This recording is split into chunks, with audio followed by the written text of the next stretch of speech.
vaquero from UT Rio Grande Valley. You're watching SWAC football presented tonight by Pepsi. Hello, everyone. I'm Butch Alcindor along with Jorge Vargas, and we're about an hour late tonight. Had some lightning in the area, but it's all cleared out, and we're ready for some football. The first action for Prairie View A&M since that exciting come-from-behind win over Texas Southern University. Yeah, I'll tell you what, the Lightning has been following us around, but great football has been with it. So we're excited about having another electric football game tonight. Okay, let's take a look now at some guys you at home may want to keep your eyes on. This is brought to you by GM, and we start with the visitors. It's quarterback Eddie Lee Marburger. All he did last week was miss his first pass, then he completed 18 in a row. They went on to score 49 points in the first half, so they have quite an offense. This guy was amazing. He's like a video game, 95% completion rate. That's amazing. 365 yards, 5 touchdowns, and that's just in one half of football. He wants to be electric lightning today. He does. And for the home team, well, keep your eyes on number 4. He is Cameron Peters. His coach thought about moving him to wide receiver for just a minute, probably the best move he didn't make. Yeah, he was in a scrimmage, and they were like, we may move him.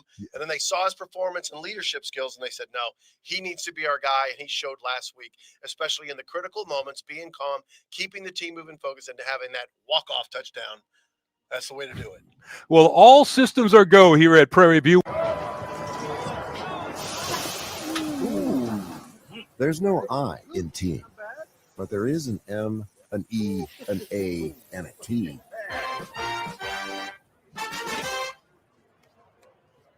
Gatorade has the #1 proven electrolyte blend designed to hydrate better than water.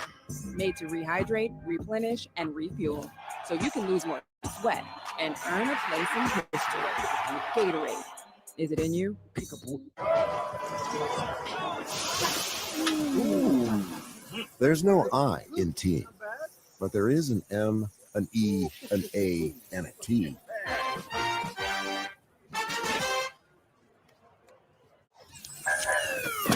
Who are you? I'm you, with more sizzle. When you try Jack Link's Doritos barbecue flavored beef jerky, you unleash the you with more flavor. Also, I rescued your cat. This isn't a cat. Yes, it is. Meet your flavor. Ooh. There's no I in team, but there is an M, an E, an A, and a T.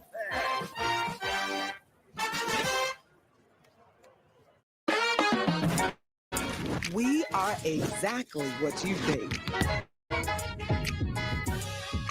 We are not at all what you think.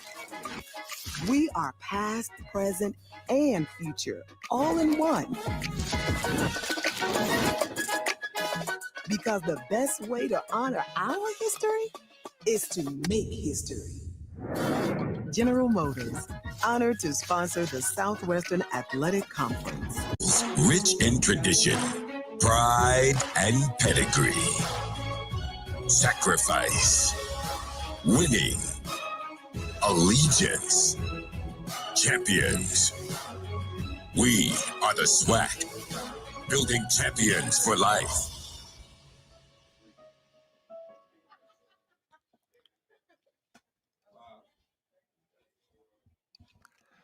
We are ready for the opening kickoff here at Panther Stadium as Prairie View A&M will be kicking the football off to UT Rio Grande Valley. They will start on offense first, and Villa Gomez's kick, and SWAC football is underway. It's a short kick, and the fair catch is made near the 30-yard line, and that is where the vaquero will go on offense first, and we will get our first look at Eddie Lee Marburger. And we touched on it just a little bit at the top of the show. What a game he had last week, 18-19, 365 yards, and 5 touchdowns. He completed 95% of his passes. We were watching him warm up, and I'll tell you, he was cranking 55 yards in the air with no problem, just relaxing. So we know he's got an incredible deep ball. We'll see what they do. I am guessing they're going to go gunning right out of the gate.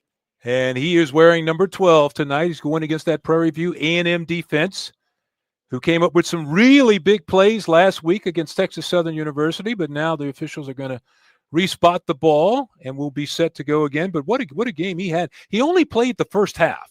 We should specify that those numbers were only in the first half. So 1st and 10 for UT Rio Grande Valley. They're in the white jerseys, and they start with a run. and a lot of room up front, and that's going to be a first down for the Vaquero on the first carry of the game. That is number 32, Nathan Denny on the carry. Watch how fast they're getting ready to snap this ball. They're going to put the pressure on the Panthers to have to line up quickly every time. And once again, the officials are going to stop play. We have an injured Panther down on the field near the 40-yard line. And I didn't really even know if he was involved with any type of contact. Yeah, no, he's coming out. It looks like his shoulder or his arms a little bit. Yeah, so they're going to give him a timeout right there, but it certainly looks like his shoulder was hurting just a little bit. But what I want to point your did you see how fast they went up to the line of scrimmage? They got a good gain there. Their linemen went roaring up. I think their intention is to be as incredibly fast-paced in this first drive to see how the Panthers react, to see what they can do, and if they can force them in a mistake out of speed. By the way, our referee for tonight is Nathan Pinkert, who made that announcement of the timeout right there. And it's going to be interesting because on defense, what Coach Jackson told us was he wanted to put some kind of heat on the quarterback. Say, we don't need necessarily the sacks, but we need to hurry him up a little bit and kind of speed him up. So they come back with 4 wide receivers in the ball game.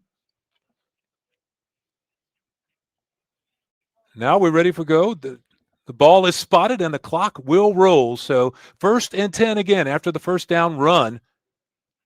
And this time they're going to run it again. Pitch left, cuts inside. A nice way. He's going to pick up about 6 yards on the carry. So another carry right there by Denny, who didn't really get to carry the football a lot last week at all. That's because the first half was over before it began, and it was all in the air. But I'll tell you what I'm noticing real quickly is the movement of their offensive line, and they put a hat on everyone. So let's call it 2nd and 5. UT Rio Grande Valley in the white jerseys. The pass is completed. Marburger completes his pass. It's the first one of the day, and he hits number 8, his big tight end, Ismael Smith Flores, and that will move the sticks again. You know, at the beginning, he's 6'5", 255, Smith Flores is, and he showed some immense power and physicality once he caught the ball. And you see how much time that he had to throw the ball, a clear pocket. So another first down for UT Rio Grande Valley. They're moving fast on this drive. Marburger looking deep, has a man clearing, and he just off his fingertips. He was trying to get it over to number 18, Kyron Lee, who's one of the young men who can really get downfield, but he just couldn't quite pull that one in. Yeah, Kyron Lee from Humble. He tried to one-arm it and probably should have tried to get 2 hands on that one without question. But look here how much time he has. You can't get a clearer pocket than that. There's no pressure at all. It's not even really curved. He's able to stand in there and just dial it in and drop it into a bucket there. Nice job by the offensive line. Vaquero. 2nd and 10 now.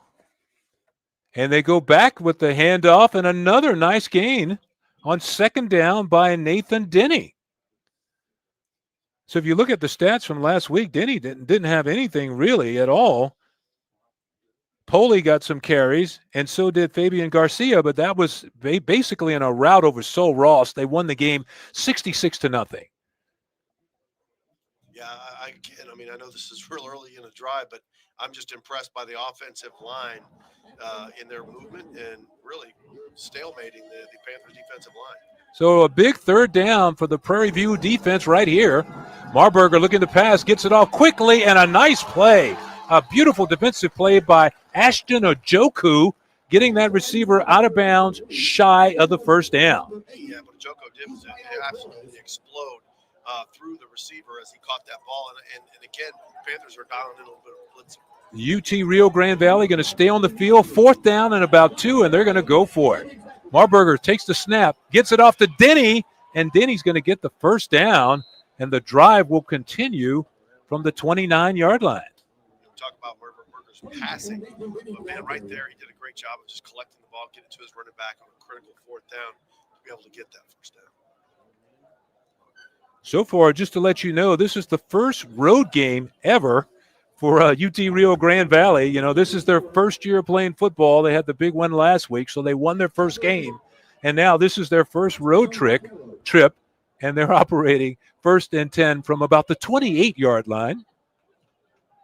Marburger looking to pass again. Now he has to scramble out to his right. Looking downfield, has a guy that cleared, and it's off of Lee's hands again. Lee did a good job keeping that one alive, and he just couldn't pull it in again. Just a little misconnection there. Yeah, Kyron Lee did an amazing job. It was supposed to be a little out pattern. He turns out, sees his quarterback in trouble. He was just off the edge of the screen. You can't see there. And then he turns and points up. It just takes off.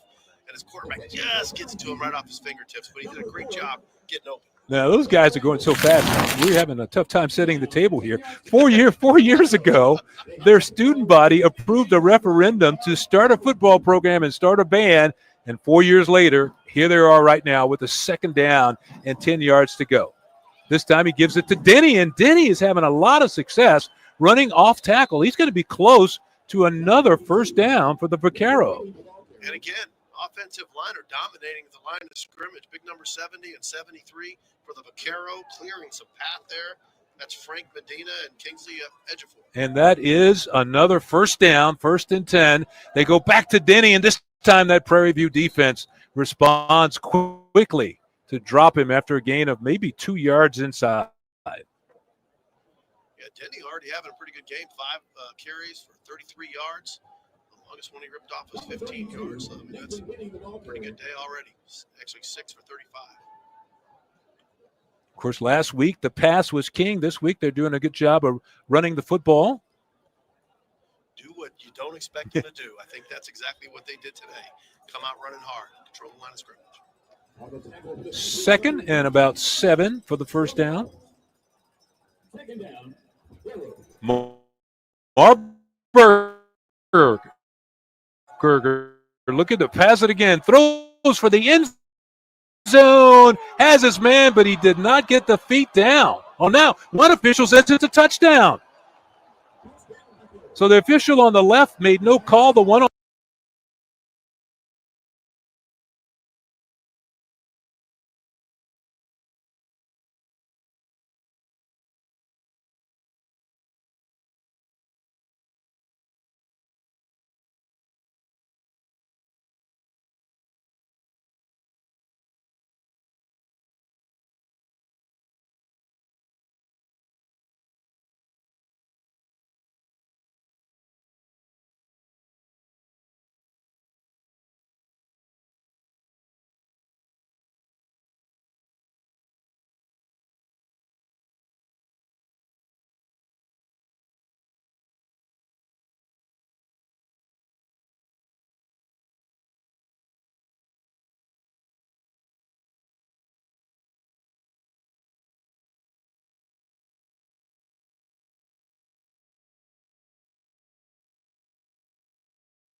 is not a touchdown.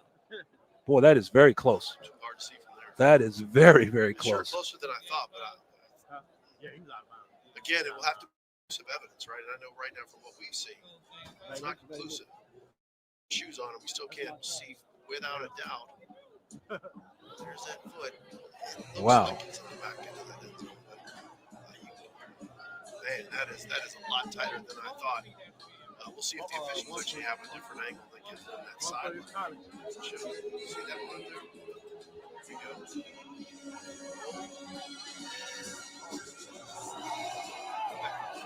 We back that up and pause that right where that foot comes in. There we go. That's as close as you could possibly get. I think I see some purple between their legs. That may be it. I don't think they're going to be able to overturn it either way. Right now, it's a 16-yard touchdown that's on the board as the officials take a look and see what their official ruling is going to be on that. But, boy, what a great job by Tony Diaz in the back of the end zone. Yeah, if you're an official, Butch, is it in or out? You know what? I don't know if it's enough to overturn it. I mean, that's really what it comes down to. It's so close there. Yeah, I don't think you can overturn it because I actually do think I saw a little bit of purple in there with our our replay, and I certainly think it's enough, at least from what we were able to see, to be able to return it. But what are you, like you said, an amazing catch, and just watch him throw, how calm he is in the pocket, and watch this thing just drop in there. Right there, you can see a little bit of purple on his foot right when he catches the ball and controls it. He completes the pass. Right in there. Great job, Caro. And how about this? First drive ever they've ever had on the road. They take it down for a touchdown. A very convincing drop. It was, and they moved the football, the up-tempo attack all the way. And here we're going to have a ruling here, and it's going to be, let's see, whether Touchdown. so the ruling on the field is a touchdown. We get the word from Nathan Pinkert. So the extra point attempt will now be made by Bryson Gardner after that 16-yard TD pass.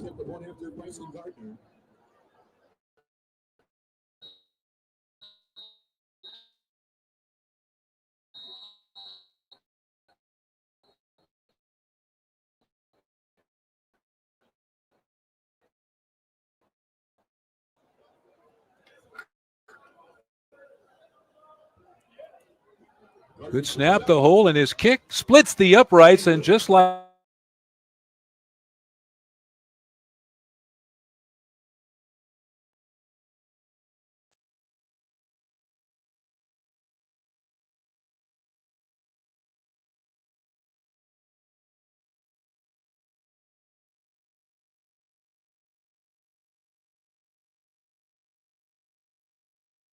Rehydrate, replenish, and refuel, so you can lose more sweat and earn a place in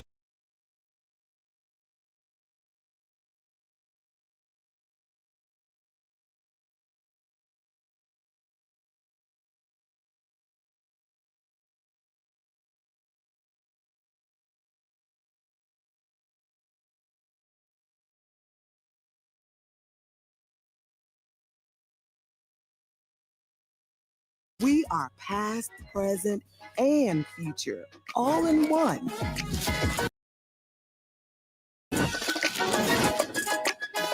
Because the best way to honor our history is to make history. General Motors.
Peters and the Panthers, 1st and 10. They'll throw it. He dumps it off to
backhand sticks it in there and just knocks.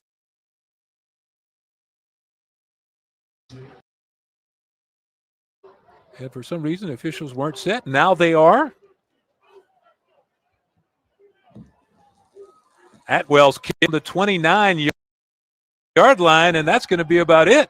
He made the catch on the 29, and he goes down on the 29. Yeah, great coverage right there by the Panthers. You know, when you're in a coverage team, you really have to keep your formation as you go down. You can't start swaying one way or another, and they did. They all just came right down. Beautiful coverage, made the tackle. Hunter Luke was the return man for UT Rio Grande Valley, trying to bring that one back. And the Panthers will go back on defense. You know, they really haven't had an opportunity to give their defense a significant amount of rest at this point. Yeah, and you know what's going to happen, right? Because the Vaqueros, a team that they've really not been able to see much about how they do, what they do. So they're going to be learning and have to make transitions and changes as this game goes on. It's going to be a pressure on the coaching staff and the players. The Vaquero with two receivers to the right, two to the left. They go to the receiver. He's going to pick up about 6 before he's pushed out of bounds. And so once again, they've been doing a really good job in this game of getting significant yardage on first down and making it a very manageable second down. After that gain, he's going to pick up about 6. It's going to be 2nd and 4. Yeah, I mean, at the end of it, they're opposing their will right now, but the Panthers just have to stay disciplined.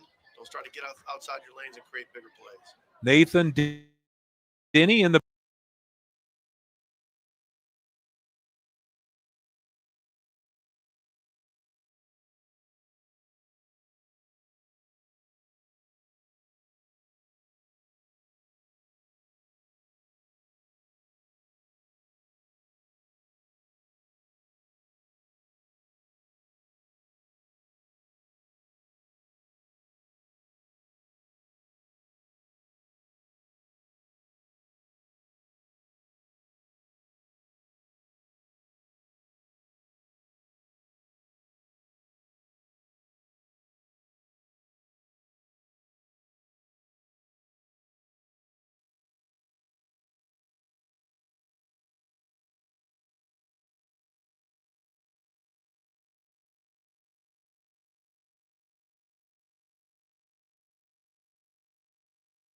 on that carry. I was going to say, even they're under. So 2nd and 5 right now for UT Rio Grande Bull. Marburger with the pitch to Denny. Denny is going to be tripped up on a that the Panthers needed on defense. 100%. Zachary did a great job of filling it. Put pressure on the outside, forcing him inside, and once that happened, he came in there. He had to make the tackle and did. Went low, took out his thighs, and he was going nowhere. Zachary, of course, started last season as a true freshman. He's an aggressive player, and we saw a little bit of it there. So now a key 3rd down coming up right here for the Vaquero. Marburger throws it, and he has his man again, and that's going to be good enough for a 1st down. A nice gain on the play for about 10, 11 yards on the play, and it's going to move the sticks. Yeah, the Panthers are adjusting, realizing they're going to have to put pressure on them, and they're putting some disguised blitz and delayed blitzes, but it's opening up some pass patterns. They go back to the run again, and it's going to be Denny, and Denny is caught, slips the tackle, and he has some room around the outside before he's finally pushed out of bounds, but a gain of about 15, 14 yards for Denny. Nathan Denny on the kicker gives it to inside. Demit gets around the left side, takes it down the sideline, and he's in for the touchdown. That's a 21 down. And just like that, the visitors have taken a commanding lead. We're still early, 2:04 to go in the first quarter. Wow, Butch. I mean, I'm stunned, quite frankly, by that play. But I mean, the Vaquero, the execution level of what they're doing here offensively. Watch the guard and the tackle pull, and look, kick out, turn up, and the running back runs right off that tackle's butt.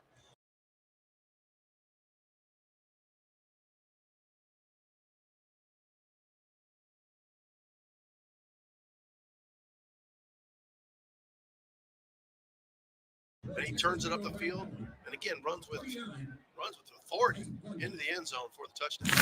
DJ DeMint, a redshirt freshman, 5'8", 190 pounds.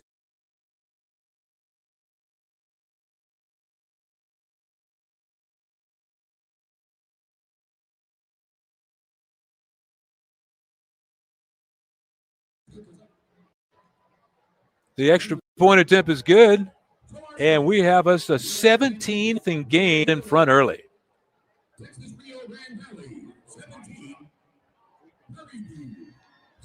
I'll tell you, man, that the Panthers are going to have to figure out a way to regroup now. I mean, down 17-0 early. I'm stunned. Maybe they're stunned, but they're going to have to figure out a way to get over another look at that touchdown. Again, you can see the kick out, you can see the turn, puts the gas on. The Panthers defense, quite frankly, is just on their heels right now. They're a little bit by how fast and how quick UTRGV come out. And again, we saw the stats from last week's game, and we thought, wow, that's lopsided for sure and aggressive. But they've proven that's the video game. Maybe that's how they play. Well, that run was a perfect example of what Coach Travis Bush told us this week. And you could see him running around that left side, and maybe they lost focus for just a second, but he takes it in for the touchdown, a fine run, and now the Panthers will get a chance to go back on offense. The kick is fielded in the end zone, and here comes the return, and a big return it is by number 14, Kellen Stewart on the return. So Prairie View is looking to get something going offensively here as they take over the football for their third possession of the game. But so far, I have no doubt Coach Jackson would agree with you that offense has been impressive, and they're going to have to find some way to slow that tempo down. Yeah, they're going to have to, quite frankly, they're going to have to create a turnover. They're going to have to create some type of mess. And the first thing happens is offense has got to get moving. They're going to have time to slowly get things going and get their momentum. They got to have it now. Just under 2 minutes to go here in the first quarter. Peters will throw it, completes his pass, and that's going to be a gain of about 6, maybe 7 yards on the play. That is number 11, Josiah Rockwell, who was one of his favorite receivers last week. Yeah, Rockwell had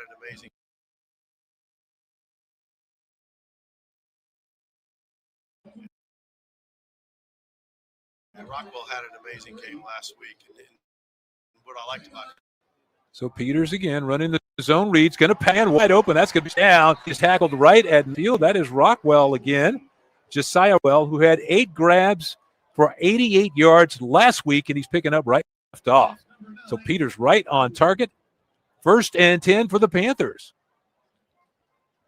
And they're running Ojo in motion all over the place there. Now they got him set on the right side as we're ticking down to about a minute to go in the half. They fake the jet sweep to Ojo, and Peters keeps, and he's going to get a nice gain straight up the middle. Yeah, Peters ran with force there. Again, what they were doing, they were running in motion, just trying to see what the Vaqueros defense was going to do and who was going to follow them. And basically, they didn't like what they saw. And they kind of said, reset, back up, let's run this one down. So nice job with the call there. And again, Peters, when he runs, he's decisive. There's no messing around there. Peters picked up 5 yards on the run. Comes back and he hands it in the middle, and a good tackle there on defense. Good job by number 49. That is Marcus Anderson taking down the running back after a short gain. That was Chase Bingman. Watch Anderson here. Again, watch that line of scrimmage. He just dispatched the guard. Can't run it in there. Got it. 3rd and a long 5 coming up for the Panthers now. And we do have a timeout out on the field. And that takes us to the end of the first quarter. And what a fast-paced first quarter it was. We got a 17-0 game. UT Rio Grande Valley out in front. We'll be back with more action in just a minute from Panther Stadium.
sacrifice, winning, allegiance, champions.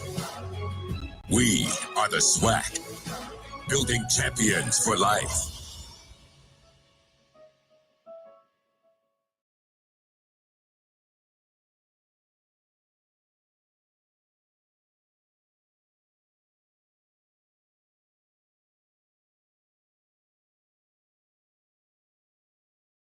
More than a game, it's a celebration of HBCU culture and the ultimate Vegas energy all weekend long.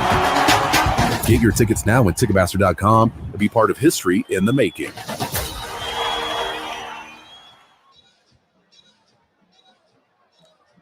Welcome back, everyone. Butch Alcindor along with Jorge Vargas as we get set to start the second quarter with the Prairie View Panthers on their first impactful drive so far of the game, facing a 3rd and about 5 here. And that's going to be the quarterback Cameron Peters operating out of an empty backfield. Puts his receiver in motion, faked it to him. Peters rolls to his left under pressure, and he has to just dump it off, and it passes low. He threw it in the direction of Trayvon Jones. That's going to go down as an incomplete pass, and we'll see what Coach Jackson elects to do. He's glad to get rid of that and not catch a sack right there, to be honest with you. I mean, that kind of looked like trouble right from the beginning, how fast the Vaquero got.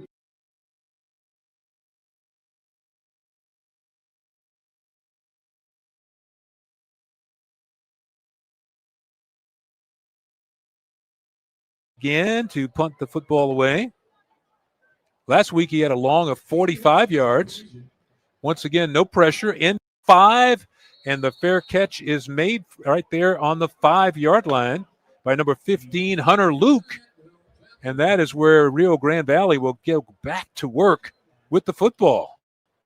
Butch, when did it become where you don't let the ball bounce? You don't let it go into the end zone and you catch it at the 5. I always thought once it got past the 10, you let it go no matter what. And I just know now, I mean, you got a lot of guys catch it at the 5 and they catch it in. I mean, I get that it's possible it could stay inside the 1 or the 2 or whatever, but man. So the Prairie View defense, basically with their best position so far, they have UT Rio Grande Valley on the 5-yard line, starting 1st and 10 from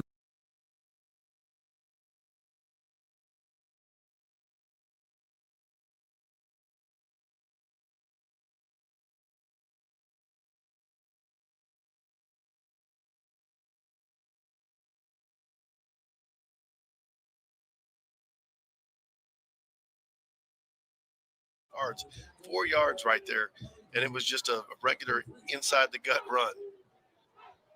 Well, you could tell they've slowed the pace down just a little bit as you see Denny right there in the backfield. What a first quarter he had.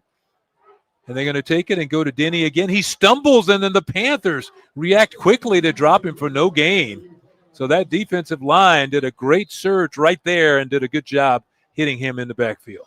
Yeah, and that's what they need. That defensive line, the interior of the Panthers has to step up and start dominating whatever they have to do to cause a commotion and create some, I hate to say it, but some violence in the middle of that field. They've got to start taking ownership inside there. 3rd and 5 coming up now for the Vaquero, deep in their own territory. So this is a huge down for the Prairie View A&M defense. Can they come up with a big stop?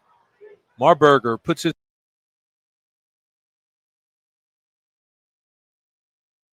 man in motion. Fakes it. He's going to pass it. Rolling field, fires, and it's going to be an incomplete pass. But great coverage over there by number 12, Eric Zachary. He had his man all the way. So a great job by that Prairie View A&M defense here to force the punt. How about this? The term covered like a blanket. That's what Zachary did right here. And what he did was actually was supposed to be in there. He turns up the field, but Zachary, you're not getting an easy shot here.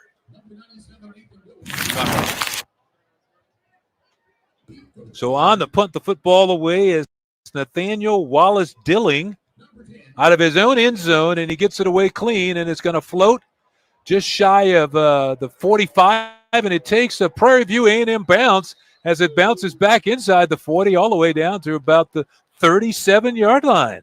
So the Panthers will take over with their best position so far in this ball game. Say if you're in a golf game or something like that, that may be good.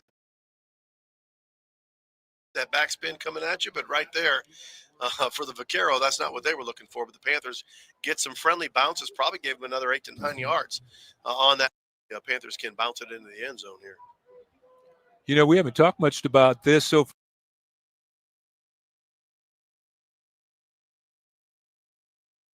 back for UT Rio Grande Valley. They were actually part of the quarterback room together when they were at UTSA. So those two guys have a relationship that goes way back. So 1st and 10 for Prairie View A&M as they put a man in motion. Peters looking down the sideline, and it's going to be an incomplete pass. Now we have a flag down at the contact, but the other official also put his hat down, which means somebody stepped out of bounds there. I think the receiver did go out of bounds, but was he pushed out of bounds? I think is the question. That pass intended for Jeremiah Aaron down the sideline.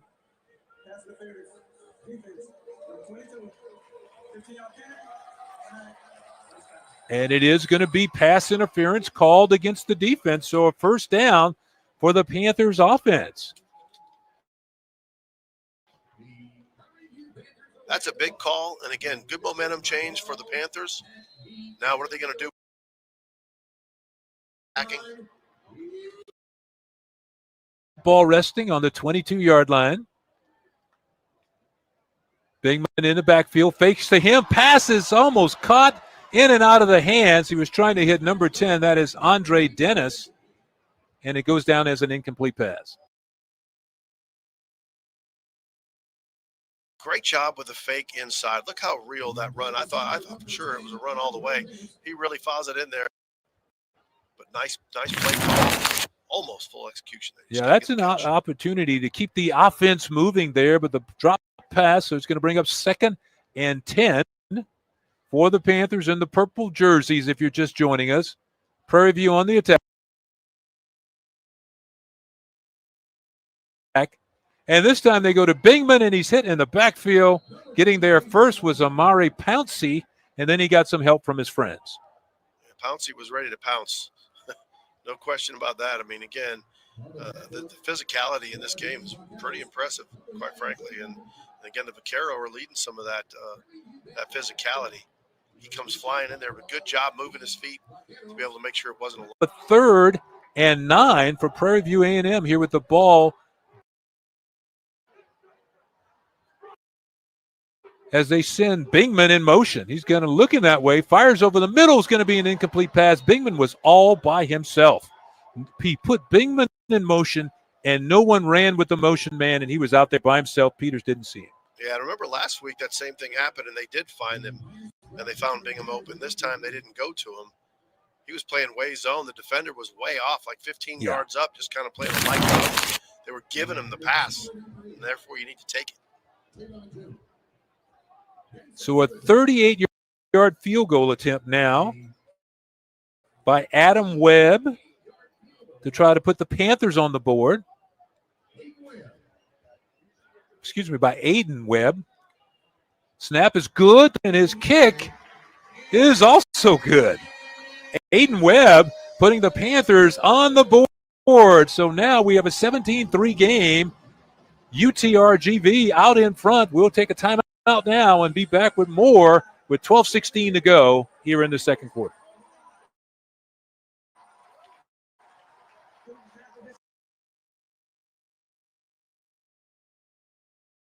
Proven electrolyte blend designed to hydrate better than water, made to rehydrate, replenish, and refuel, so you can lose more sweat and earn a place in history. Gatorade, is it in you? Are exactly what you think. We are not at all what you think. We are past, present, and future, all in one.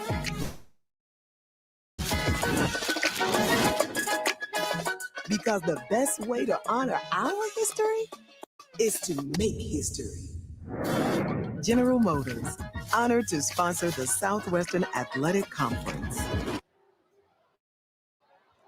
Panthers with the ball, and they threw it into the end zone. It's an incomplete pass. Let me catch you up real quickly. As we went to break, there was a flag on the field for running into the kicker. So it gave Prairie View a first down at about the 11-yard line, and that was the first play right there, and it goes down to be an incomplete pass as Peters tried to get it to Bingman. Yeah, actually, I think they clarified it to roughing the kicker. That's why it was enough for the first down. But, yeah, big play now, and now Panthers trying to get 7, trying to get 6. Panthers with new life after that penalty, and now Peters gets him up to the line of scrimmage with the ball right at about the 11.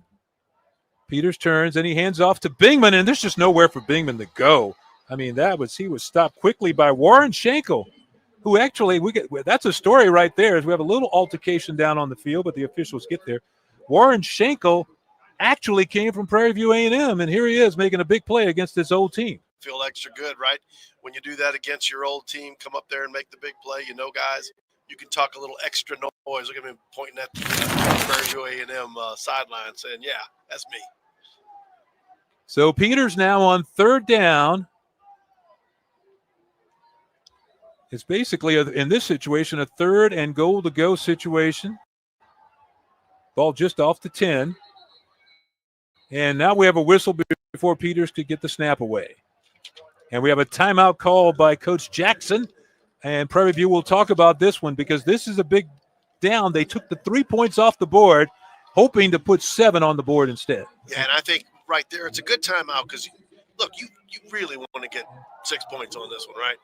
I mean, it's the first time you're deep in their territory. You want to make sure everybody's on the same page. And then you look at your list and you say, okay, what is our best play? Right? What is one we know we run well, we execute, and we think is good for this moment? So you want to get everyone on the same page, go through it, and that way when you go up to the line of scrimmage, you can give your best shot. Jermaine Jackson made great use of his timeouts last week, hanging on to those 2 timeouts late, gave himself enough time to get down there to get the score with no time left on the clock against Texas Southern University. And again, trying to get some points on the throughout that game. All the back and forth, he was calm. His team was calm. We mentioned that during the game. There was a calmness on the sidelines, not too high, not too low. And you can see that again today. Some people are like, wow, they should be more energetic. They should be more. When you have calm and you steady, you're ready for your plays. And we'll see what they got right here. Here's a big one coming up right here. Third down for Peters and the offense for Prairie View A&M. He has 3 receivers to his left. He looks to the right, has a man inside, and it's going to be dives inside the 5. That is Rockwell, who's been one of his top. He marked around the 4-yard line, and that's going to bring up 4th down for the Panthers. And that offensive team is not going anywhere. Coach Jackson to sit there, and he turns to his numbers to the quarterback to say, your shoulders and your chest are open. Your quarterback can see you clearly, and it's easier for them to make you the target. And especially Rockwell, he catches the ball as well. Obviously, that's a big. Peters on 4th down, fakes it. Now he's going to contact on the play, but it's an incomplete pass. He fired it. He was under some pressure and had to get rid of the football. And so the Vaccaro defense coming up with a big stop. Oh, yeah, and they were letting them know it, too, right after that play. They came with immense pressure. Watch this.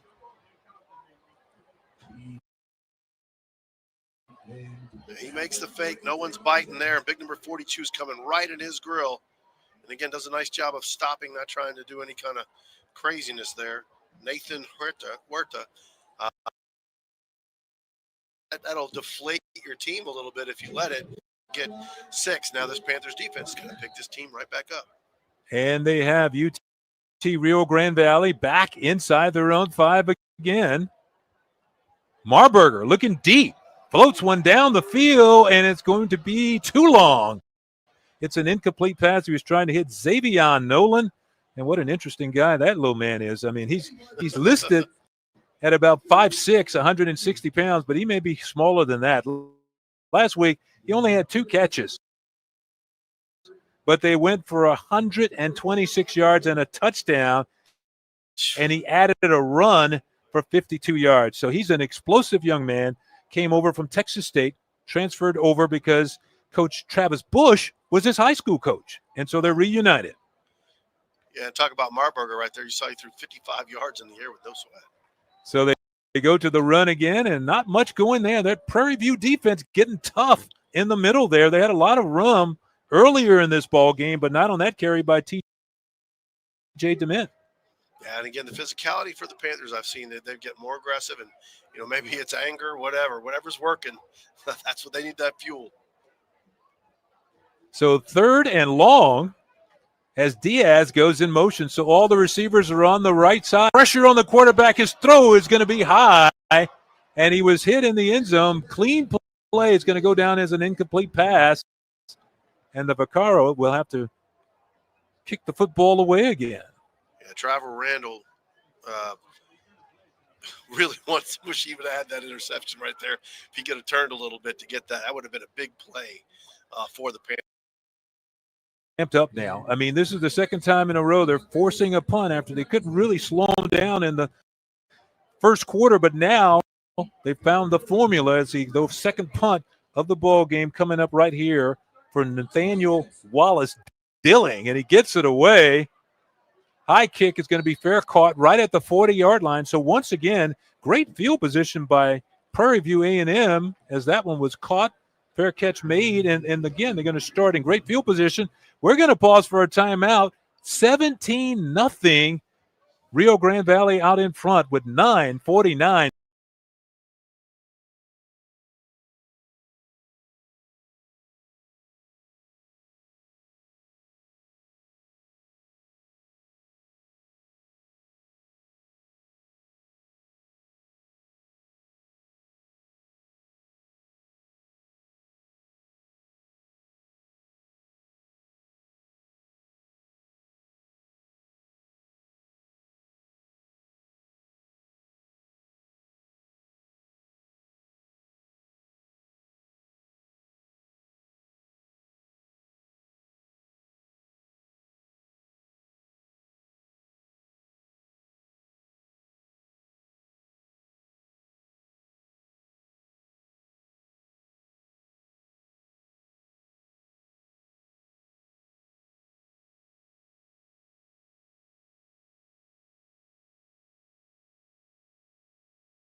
Nine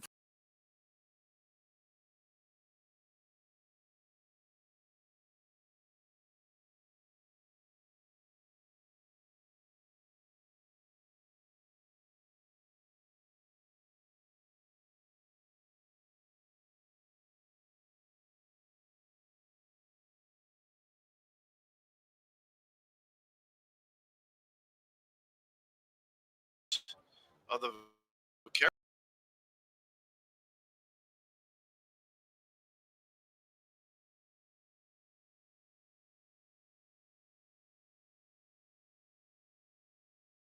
yards and 2 touchdowns. And here he is on second down under the pressure, but he completes his pass. That is Rodney Ojo with the catch, and that's going to be a big first down for Prairie View A&M with the ball resting now at the 25-yard line, 26 yard line. Watch DC Thompson from the Vaquero come running over the offensive lineman and then just attacks Peters. But Peters did a great job standing in there, delivering the ball in a perfect strike. Panthers on a roll now. They go to the jet sweep pass. Ojo throws it deep, and it's almost caught. Or did he catch it? He may have caught it on the bounce. He may have tipped it up to himself and made the catch. Was Josiah Rockwell. What an excellent play, and yes, he did. What a play by Rockwell after the pass from Ojo. Well, unbelievable there. And again, he just threw that ball, lobbed it up there, and Rockwell, watch him adjust, go inside leaping. The ball's still in the air, and it falls right on his chest. He grabs it in there at the 1 yard line. What a remarkable play by Rockwell. Rockwell kept that football alive, and he came down, fell on his belly, like you said, and he locked it up. Either way, it's a 1st and goal to go for the Panthers from Prairie View A&M. They go to the run, to the big back inside. That is number 26, Brandon Campbell. He got pretty close down there, but did not cross the goal line on that carry.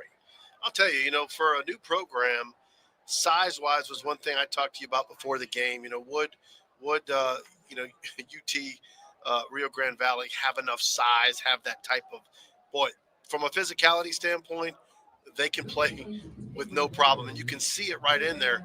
What I like to see is they play with leverage. Watch how low their pads are and how they attack. They do not stand up. They come nice and low and fire out hard. Campbell in the backfield. This time they're going to give it to Heckman. He's going to be bounced back. A big defensive play. He had nothing. Great surge by that line, and he might have lost a yard on the play. Yeah, and again, watch the leverage. Watch how low they come firing out once this ball snapped. Watch the surge. See how they get low underneath the pads and just push? You're not going anywhere if you get under the pads. So far tonight, Prairie View has had a tough time running the football, and you always want to establish the run early in a game, and they come back. Again, everybody stacked in close. Tush push. They go to Peters. He's going to be close. Let's see. We get a word from the official. And I don't think he made it. He did not make it, but they went to their version of the tush push, and he comes up just a little short. They're going to do a lot more tush pushing. There's the replay. You just don't see the surge. And that's on like the half-yard line right now, so he was close. He just couldn't get over.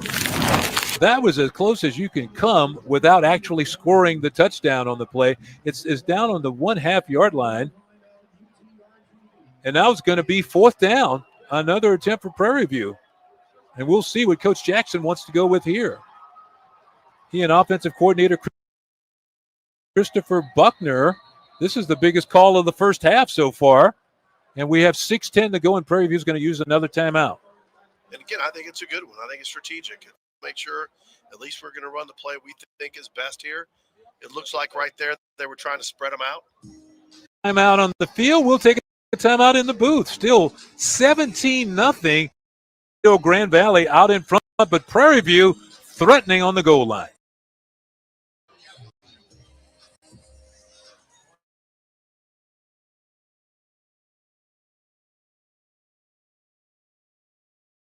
The 2025 SWAC football season is almost here, and SWAC TV is set to bring you some of the most anticipated games of the season. Big classics, historic rivalries, and some of the best bands in the land will headline the inaugural slate of 45 football games this fall.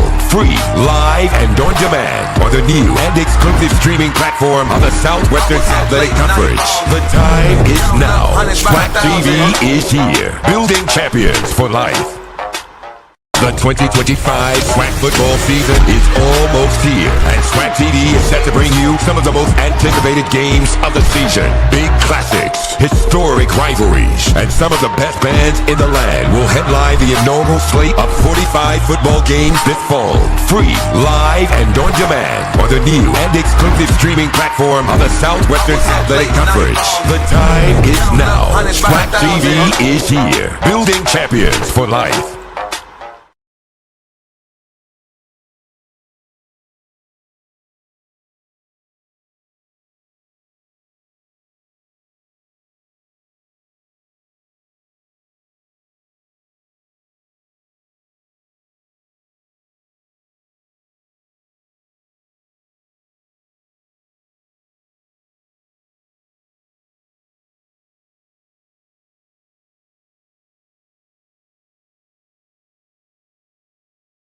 Brighter futures begin here with students and faculty that bring campus projects to life with help from the Home Depot.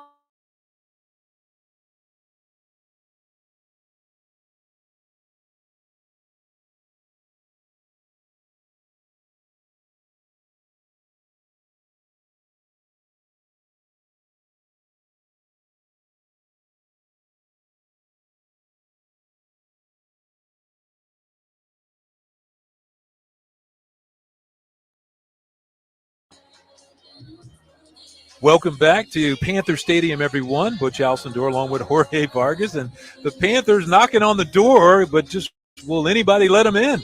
They're trying to get it. They have a 4th and goal to go with the ball right on the 1/2 yard line, and they're just trying to push that thing in there. But so far, I'll tell you what, the band wants to storm in the end zone, right? But you're absolutely right. I mean, and this is the point. It's a critical part. I mean, this is the second time they're there, and they've got to try to punch this thing across. And again, I love Coach Tremaine saying, you know, he's got faith in his team. This is the second time. He's like, no, 4th down. We're going. Let's go get it.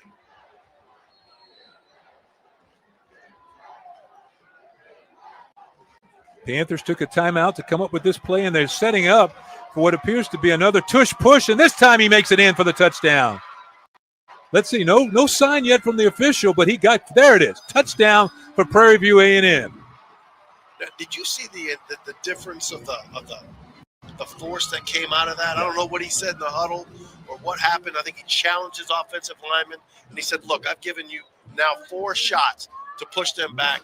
You need to get them off the line. And just watch how they come out of the huddle. They went quick, set up, didn't waste a whole lot of time, and then went. They didn't give the Vaquero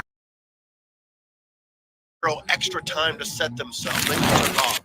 So Aiden Webb will attempt the extra point now for the Prairie View Panthers with their first score of the night with 6:03 to go here in the second quarter. Kick is down, and Webb's kick is good.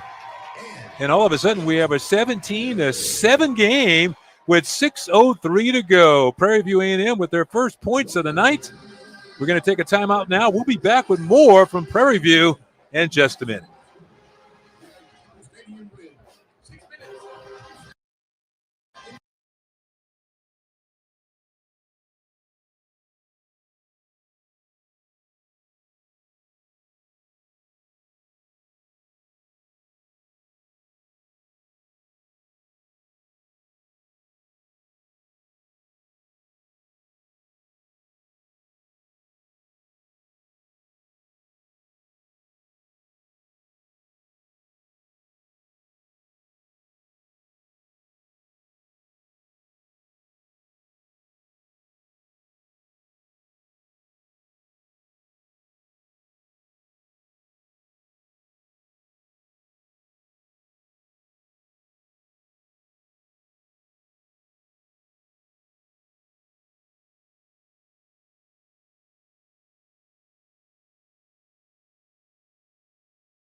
Brighter futures begin here with students and faculty that bring campus projects to life with help from the Home Depot Retool Your School grants. With these grants, HBCUs have built innovative learning lounges, revitalized rec areas, and created peaceful wellness spaces, providing students with areas to learn, relax, and thrive.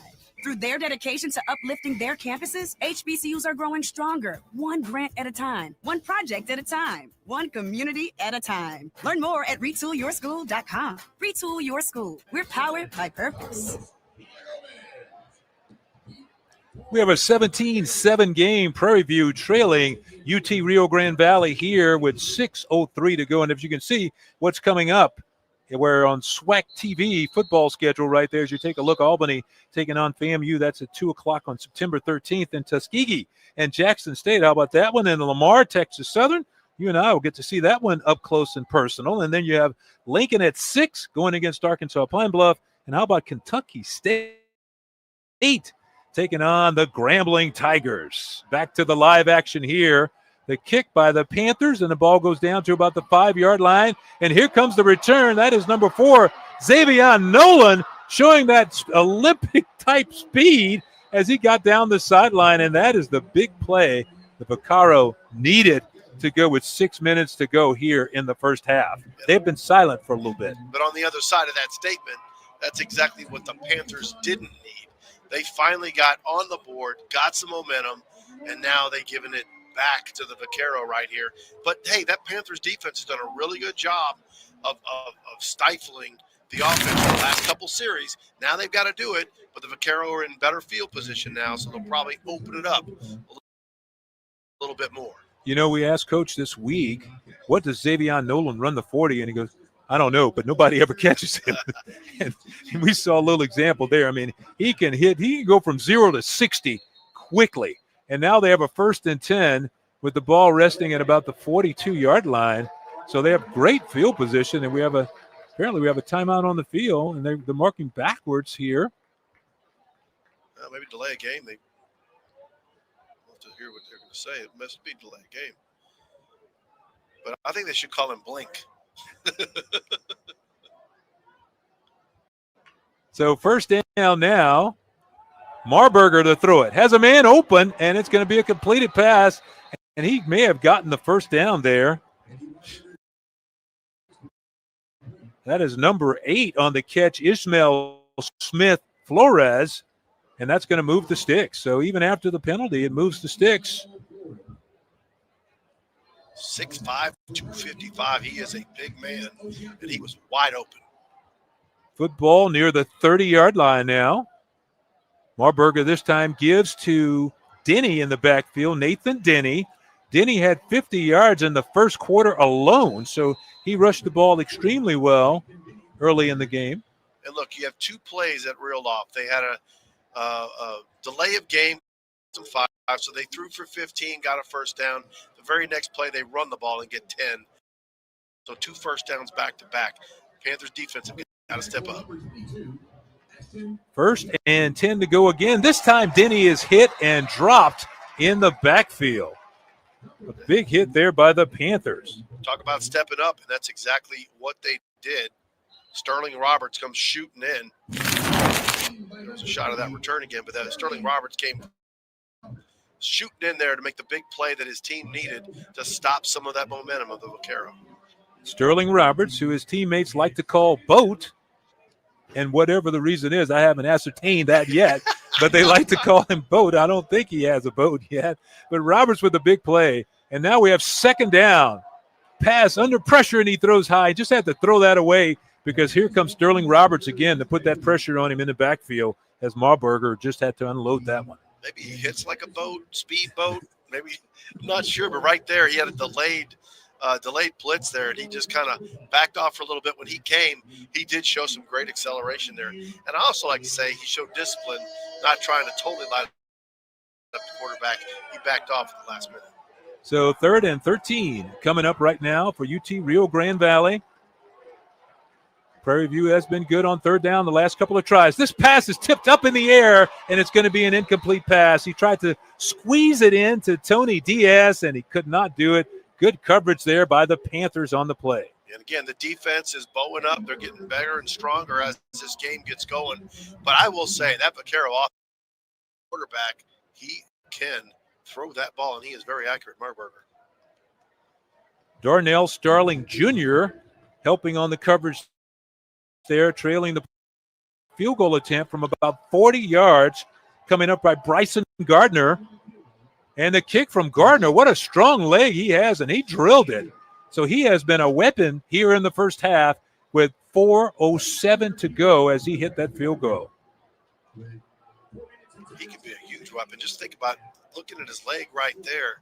I mean, if you get it to the 45 or 50-yard line, he's got a shot. And again, he didn't even look that hard. Here's a look at that play again.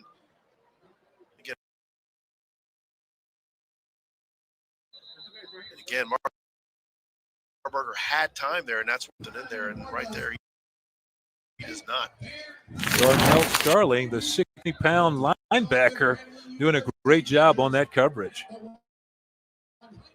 Again, we saw on blitz twice that series. He changed that series around, coming off the edge, then on the late blitz, putting pressure, and there in coverage.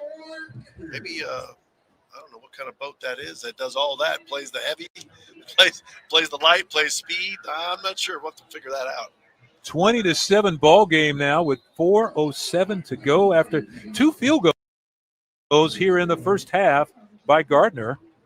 A little bit with Sterling Roberts. Coach talked about the fact that he wanted guys that could come with him, that were young enough, that could show what he's about, and then help other players buy into what he's doing. And he said that also performed, and he said Roberts was definitely exactly what he wanted. So the kick is going to be fielded around the 10, and here come the Panthers on the return over the 20. Stewart is over the 30, takes it down to about the 32-yard line. It's Kellen Stewart on the return. So he did a great job of finding where the hole was and getting that football back upfield. Yeah, let's see if that Panthers offense, I mean, they've had some good field position here of late, and they've moved the ball. They finally scored on that last drive.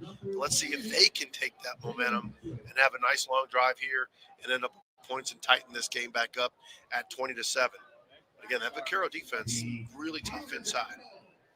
That big kickoff return by Xavion Nolan is what set everything up and really led to that field goal from Gardner. Now PV back on the offense. 1st and 10 from about the 33-yard line. Peters is going to keep, has a hole, and a nice gain by Peters on 1st down. So he takes it upfield as the clock continues to tick. Last week he ran the ball 13 times, picked up 50 yards.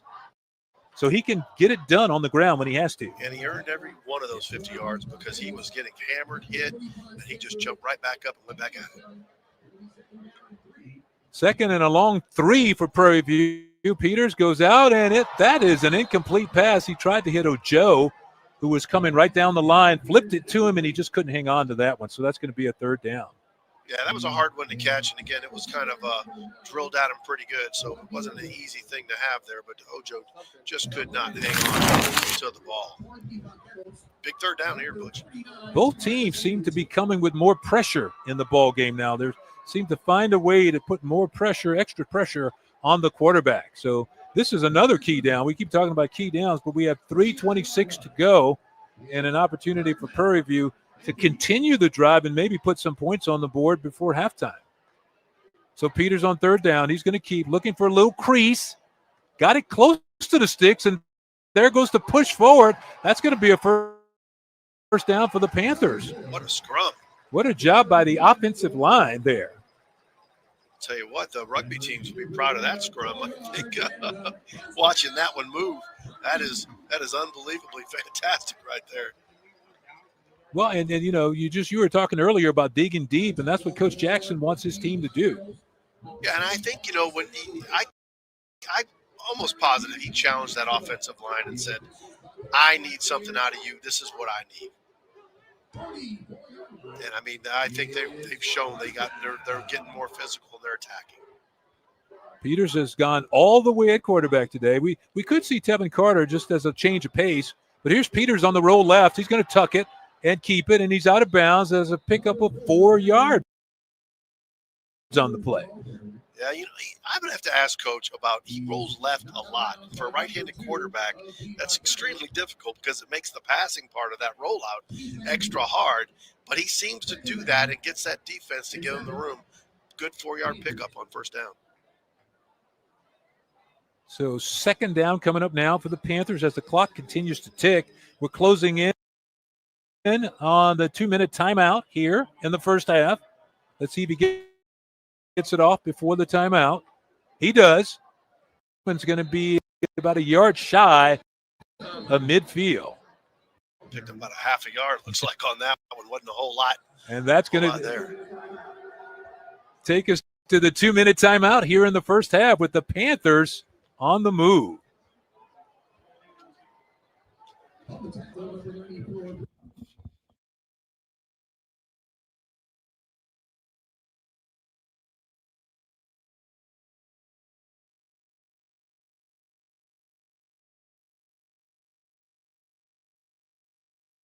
Hey, grab me one too.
There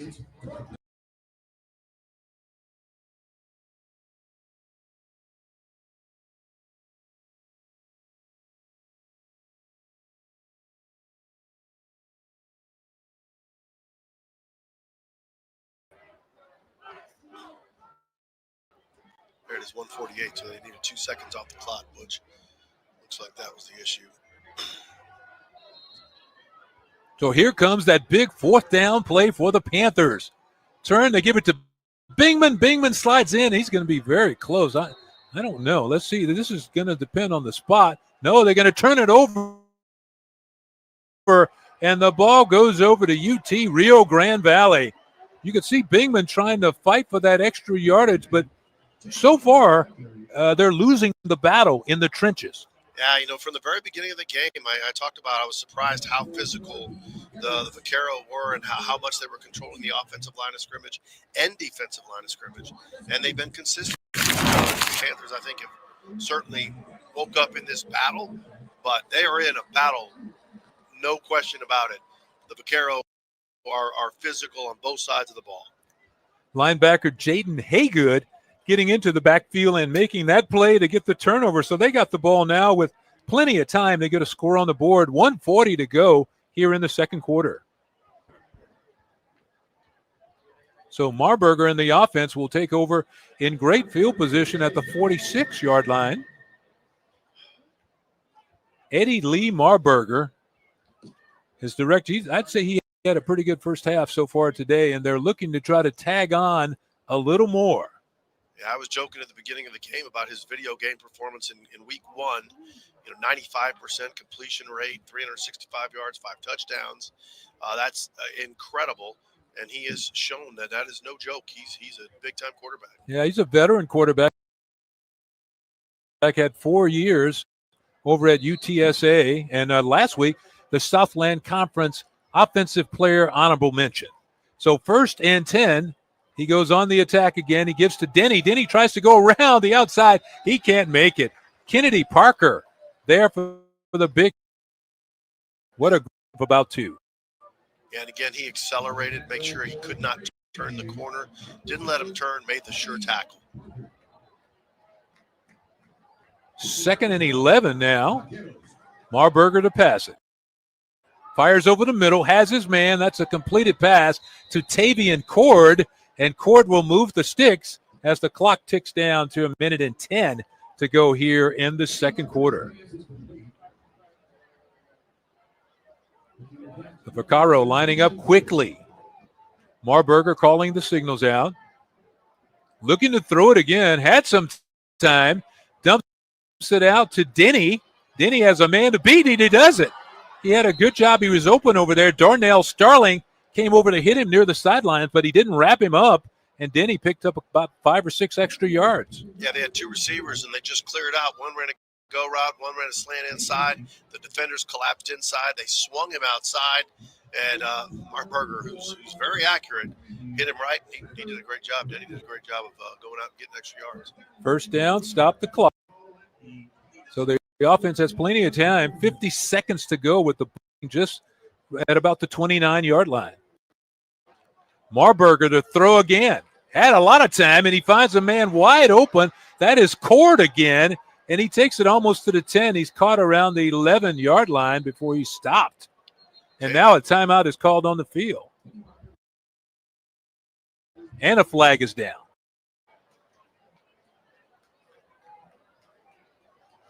Yeah, I'm not sure where the flag was, but again, he had lots of time. Marburger passing, and Cord did a good job of hooking up in the open area. I'm trying to see if this flag is on Arrow, or looks like it's against the. It's against UT Rio Grande Valley because they're backing up. And so are the sticks.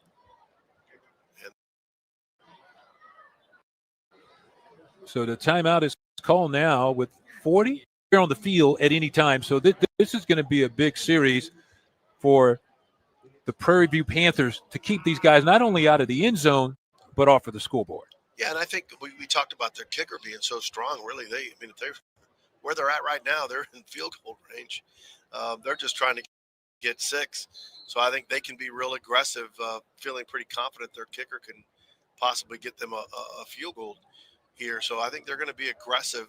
Don't be surprised if they don't try a real deep when it's 1st and 20. I think they've explored that middle of the field. This particular series, they've attacked the middle of the field, that little underbelly, just inside the safeties. They may continue that right here. Eddie Lee Marburger passed for over 100 yards in the first quarter alone, and he's going to throw it again. Another nice pocket. Has Diaz coming wide open underneath. Diaz makes the catch and steps out of bounds. So what a nice route by Diaz, and Marburger put it right on him. And the scheme is smart, right? I mean, they're clearing him out. They're running everyone deep, and then they drag him. Watch, everyone goes see him come across dragging wide open because all the defenders back up to cover, and then Diaz does a nice job of making everything happen. That is a really tough route to defend, and he picked up a lot of yardage after the penalty, and they go back with a completed pass near the outside there That is the running back, Nathan Denny, who hauled that one in. And again, when you have the time that they're having, you're able to run a long play where you can run a drag route and create that type of time. So, I mean, the offensive line, the way they're blocking, creating a bunch of time for their quarterback, that allows those type of plays to be able to take place. So, big third down. It certainly is. 3rd and about 4 to keep the drive going here, or maybe get some points on the board. We're well within Gardner's field goal range as they put Diaz in motion to the right. Marburger looking that way to pass. Has a nice pocket. Floats it over the middle. Is going to be incomplete. Good coverage by the Prairie View A&M Panthers there. He just had nothing. He looked all over the field, and he couldn't find anybody. Yeah. Great coverage. Yeah, when you're a defensive back, you have to cover that long. That is, he sure did that. They stayed on the receivers. They didn't get off. They, if you're just want to peek and turn around to peek where that quarterback is, and that'll give your receiver time to get open. They didn't do it there. Great job getting the coverage. So Bryson Gardner will attempt the field goal from 40 yards out. Good snap, good hold. His kick is on the way. You know it's long enough, but it's no good. He missed it. He hooked it a little bit, and you knew he had enough distance there, but just wasn't accurate enough. So what a break by that Prairie View defense, forcing the issue, stopping the drive, and then getting the missed field goal. I'll tell you what, that shows a lot of character, a lot of great job, making the stop, making it just long enough. And again, watch him hit it. He just aims it just outside. It stays just outside on the right side and never rolls back in. It starts at the end, but just doesn't quite get there. And you're right, he got plenty of leg. He could have another 10, 15 yards on that kick. But great job by the Panthers defense. Now 19 seconds left. I would imagine the Panthers would play it safe here. Just take a knee probably and then just go to the halftime and regroup. I was watching the Vaccaro mascot in the end zone. Did you see him? He looked like he was shot after that missed field goal and bent over in the end zone. And it's no good on the misplay. And the Prairie View Panthers are going to take a knee with 16 seconds to go. That's going to take us out to the halftime. And they really came on, and you could see Prairie View making some strides here in the second quarter. Yeah, no, I think their demeanor changed, and I believe Coach Tremaine Jackson just challenged his team and said, look, you're getting beat physically right now. What are you going to do about it? Let's go punch him in the mouth. Let's get back in this game, and I challenge you guys. That big touchdown they had on that 4th and goal, that was huge. Gave them some confidence. The defense gets stronger throughout the game.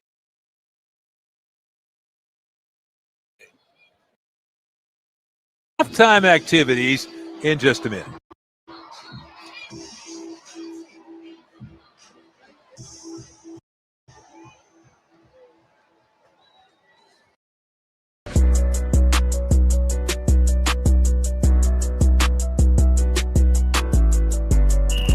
This fall, history hits the Strip. It's the first annual Las Vegas football coach. HBCU Classic. Join our 35 for 35 campaign. We're trying to raise Saturday, October 20th. Head-to-head with Jackson State. All you have to do is go to our website, pvpanthers.com, and click on the 35 for 35 link. Once you do that, we'd love to see your pictures or videos of you donating on our social media platforms at PVAMU Panthers.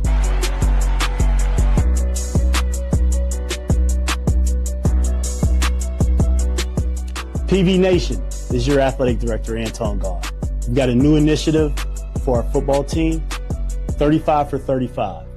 As you know, we just hired Coach Jackson as our 35th head football coach. In honor of that hiring, we are doing a $350,000 campaign. We're asking everybody to donate $35 or more to the Football Excellence Fund. How you do this? Go to pvpanthers.com, donate, and one last thing. Once you donate, take a picture, post it on our social media platforms, because the donations and the support you give us will take us to the next level. Thank you, and go Panthers.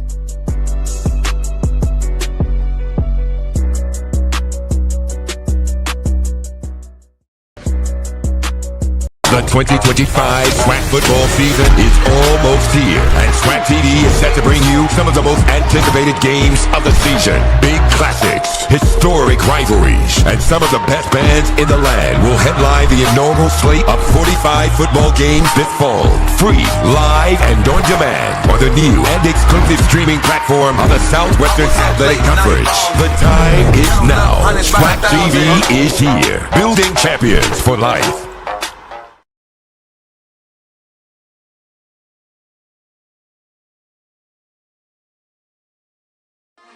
Panther Nation, get ready to hear it straight from the source. A new voice, a new vision, a new era in Prairie View A&M University football has arrived. The Tremaine Jackson Coaches Show, where Panther football talks back. I'm your host, Carl King Mays, and every week this fall, I will be sitting down with head coach Tremaine Jackson, along with student co-host Jalen J.C. Cole, to bring you exclusive insight, game breakdowns, and powerful conversations straight from the Hill. Catch every episode on the PVAMU Athletics YouTube channel starting August 22nd at 12 noon and dropping weekly throughout the football season. So subscribe now, smash that bell icon, and be the first to hear the coach himself. He'll be raw, he'll be real, and ready for the spotlight. This is the Tremaine Jackson Coaches Show, where Panther football talks back.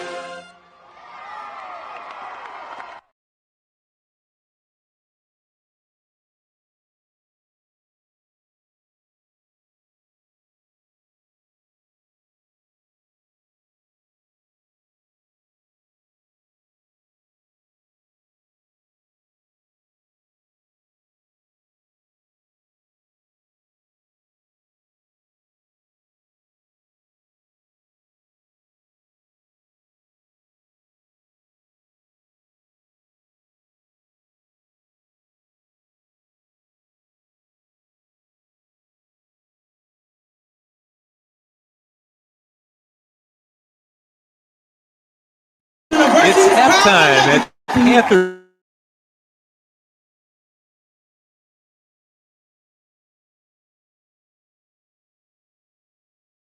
Seven now.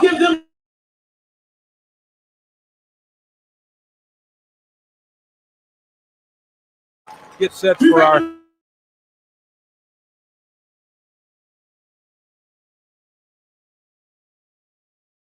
innovation, strengthen communities, and preparing the agricultural leaders of tomorrow. Give a round of applause, ladies and gentlemen.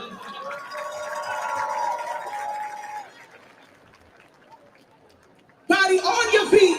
Everybody on your feet. Because the baddest band in the land, and I mean straight, out of Hobart, Texas, is about to touch down, and it's too late to take over. Celebrating 149 years of excellence. We are the Marching Storm. We are the Purple and Gold. And when I say PV, you say you know. PV. PV. PV. Storm. Let's ride.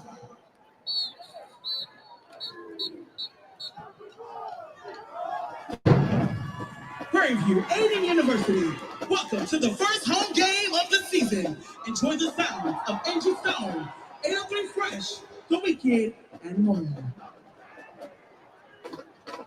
It's your girl, TT on the Mind, presenting your entertainment tonight.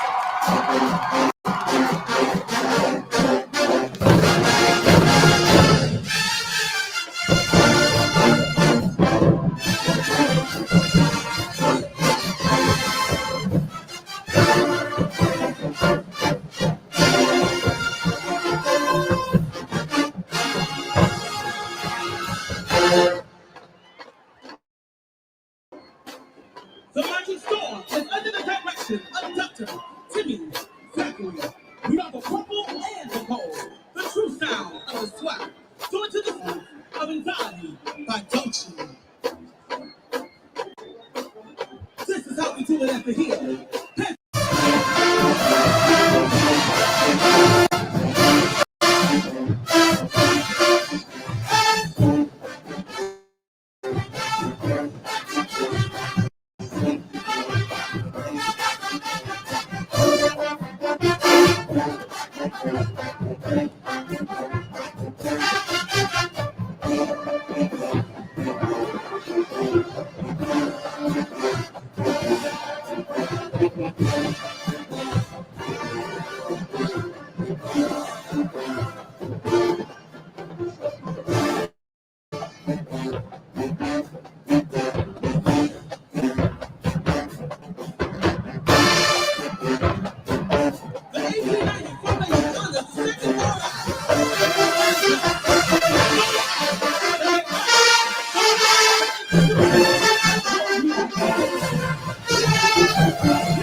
For the second moral act, uplifting generations to come. Stop. Let's go.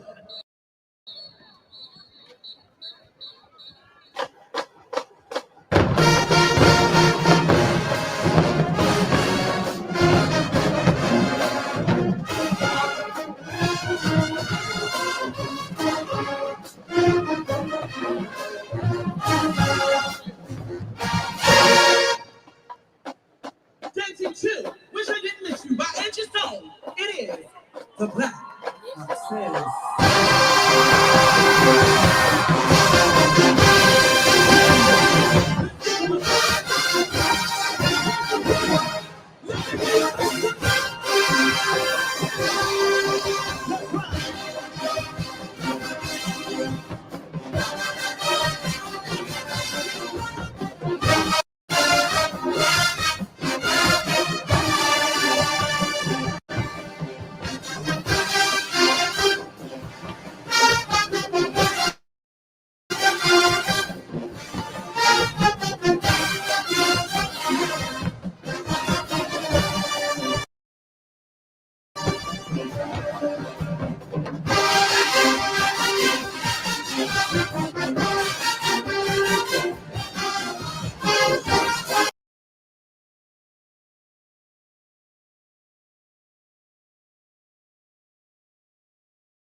PV Nation, it's Tremaine Jackson, your head football coach.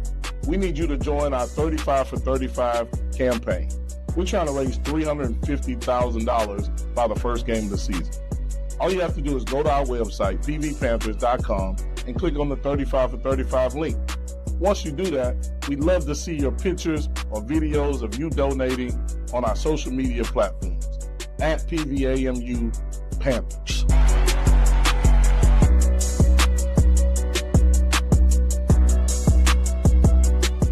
PV Nation, this is your athletic director, Anton God. We've got a new initiative for our football team, 35 for 35. As you know, we just hired Coach Jackson as our 35th head football coach. In honor of that hiring, we are doing a $350,000 campaign. We're asking everybody to donate $35 or more to the Football Excellence Fund. How you do this? Go to pvpanthers.com, donate, and one last thing. Once you donate, take a picture, post it on our social media At Prairie View platforms. A&M University, excellence isn't just a word, it's our legacy. A legacy nearly 150 years in the making. You see it in our nationally ranked programs, groundbreaking research, and in our nearly 90,000 proud alumni transforming communities across the globe. University. Change makers are bred here. Pioneers emerge here. Your brilliance belongs here. Start your journey at pvamu.edu. Panther Nation, get ready to hear it straight from the source. A new voice, a new vision, a new era in Prairie View A&M University football has arrived. The Tremaine Jackson Coaches Show, where Panther football talks back. I'm your host, Carl King Mays, and every week this fall, I will be sitting down with head coach Tremaine Jackson, along with student co-host Jalen J.C. Cole, to bring you exclusive insight, game breakdowns, and powerful conversations straight from the hill. Catch every episode on the PVAMU Athletics YouTube channel starting August 22nd at 12 noon and dropping weekly throughout the football season. So subscribe now, smash that bell icon, and be the first to hear the coach himself. He'll be raw, he'll be real, and ready for the spotlight. This is the Tremaine Jackson Coaches Show, where Panther football talks back. The Swag Conference in the Nation. A collection of schools rich in tradition, pride, and pedigree. Sacrifice. Winning. Allegiance. Champions. We are the SWAC. Building champions for life.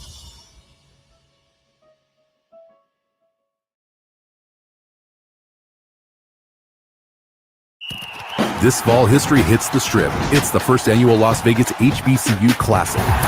Saturday, October 25th at the iconic Allegiant Stadium. Grambling State University goes head-to-head with Jackson State University on the football field. But it's more than a game. It's a celebration of HBCU culture and the ultimate Vegas energy all weekend long. Get your tickets now at Ticketmaster.com and be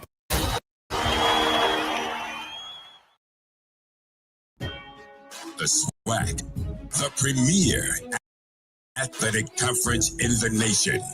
A collection of schools rich in tradition, pride, and pedigree. Sacrifice. Winning. Allegiance. Champions. We are the SWAC. Building champions for life.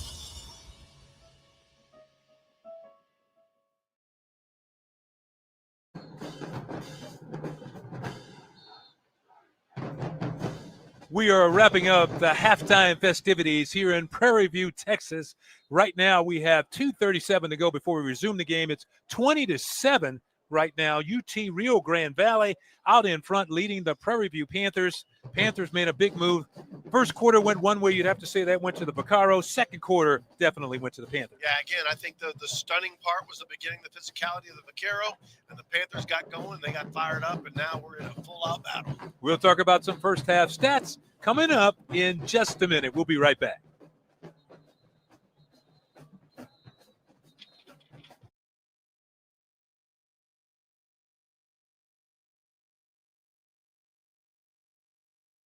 The 2025 SWAC football season is almost here, and SWAC TV is set to bring you some of the most anticipated games of the season. Big classics, historic rivalries, and some of the best bands in the land will headline the inaugural slate of 45 football games this fall. Free, live, and on demand on the new and exclusive streaming platform of the Southwestern Athletic Conference. The time is now. SWAC TV is here, building champions for life. Meet your flavor. We are exactly what you think. We are not at all what you think. We are past, present, and future, all in one. Because the best way to honor our history is to make history. General Motors, honored to sponsor the Southwestern Athletic Conference.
The SWAC, the premier athletic conference in the nation.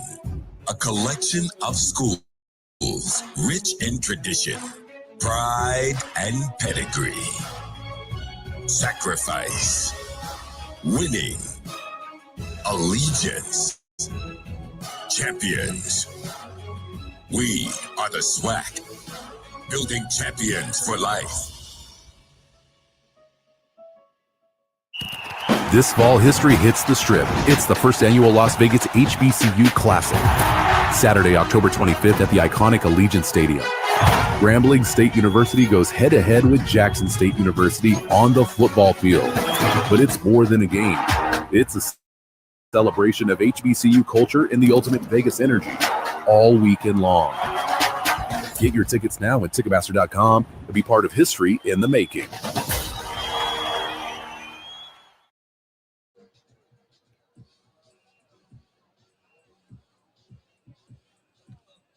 We are getting set for the second half kickoff here in Prairie View as the Prairie View Panthers find themselves trailing 20-7 to UT Rio Grande Valley today in a game that they really started to turn things around in the second quarter. Let's talk about some of the statistics from the first half. And let's start with the Panthers first. As you can see right there, the total yards. Yeah, that says a lot. That's a big difference right there. Yeah, no question. I mean, and it's that first quarter you talked about, Butch. They were so dominant in the first half. They were moving the length of the field, really without a whole lot of stoppage or even pause. And then the Prairie View A&M, when they were able to get the score, they had short yardage. They did make it count one out of the times. They got deep in the red zone. But I tell you, I was looking at these stats. Cameron Peters rushing for 26 yards. When they got more physical, they started running with him, which created a little bit more going to happen in the offense. And I think that's actually what created and slowed down a bit of the rush and aggressiveness of the Vaquero. That and the fact that the Texas Southern defense, once they got them backed up into their own territory, they were able to force the punt on a couple of different tries. When you look at the individual statistics, the Vaquero had no problems running the football as Denny rushed for 60 yards in the first half. As you mentioned, Cam Peters, the leading rusher over there for Prairie View A&M with Bingman, who rushed 7 times for only 7 yards. Yeah, that's not going to get you. Your running back who you're expecting to get a lot of yards is only getting 1 yard a carry. That offensive line has to create some holes, has to create some room for them to be efficient. They're going to have time of possession. That's a lot closer than you would have thought from watching this ball game. It's just a few seconds apart there as we get set for the second half kickoff. UT Rio Grande Valley will be kicking to the Panthers from Prairie View, so they will get to go on the attack first. I can here on our window, so you may have to call for a window washer here. I think so. We're playing in the fog.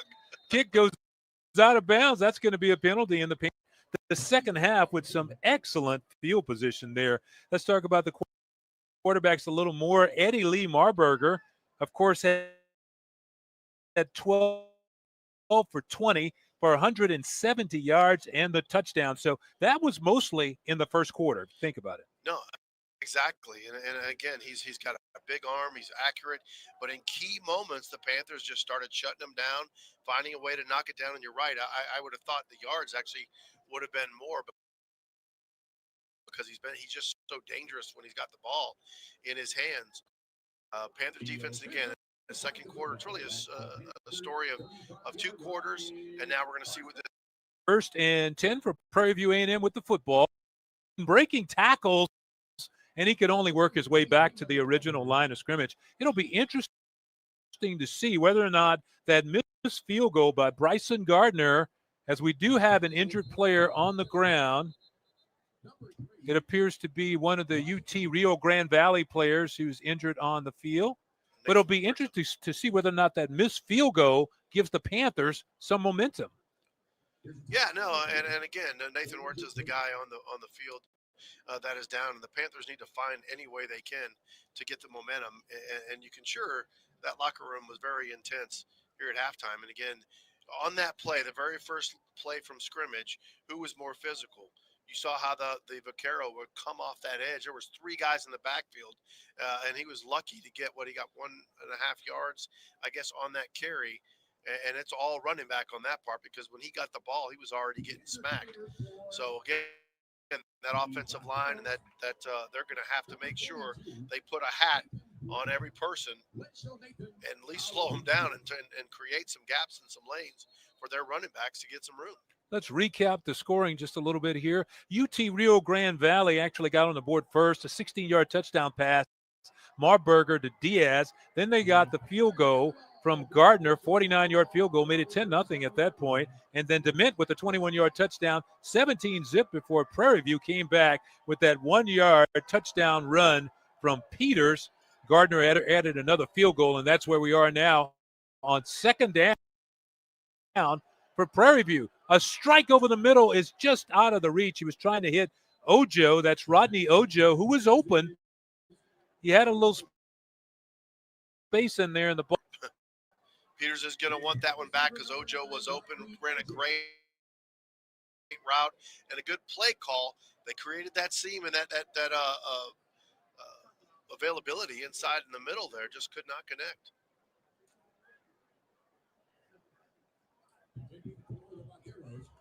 It also looks like there was a penalty against Prairie View A&M as they was.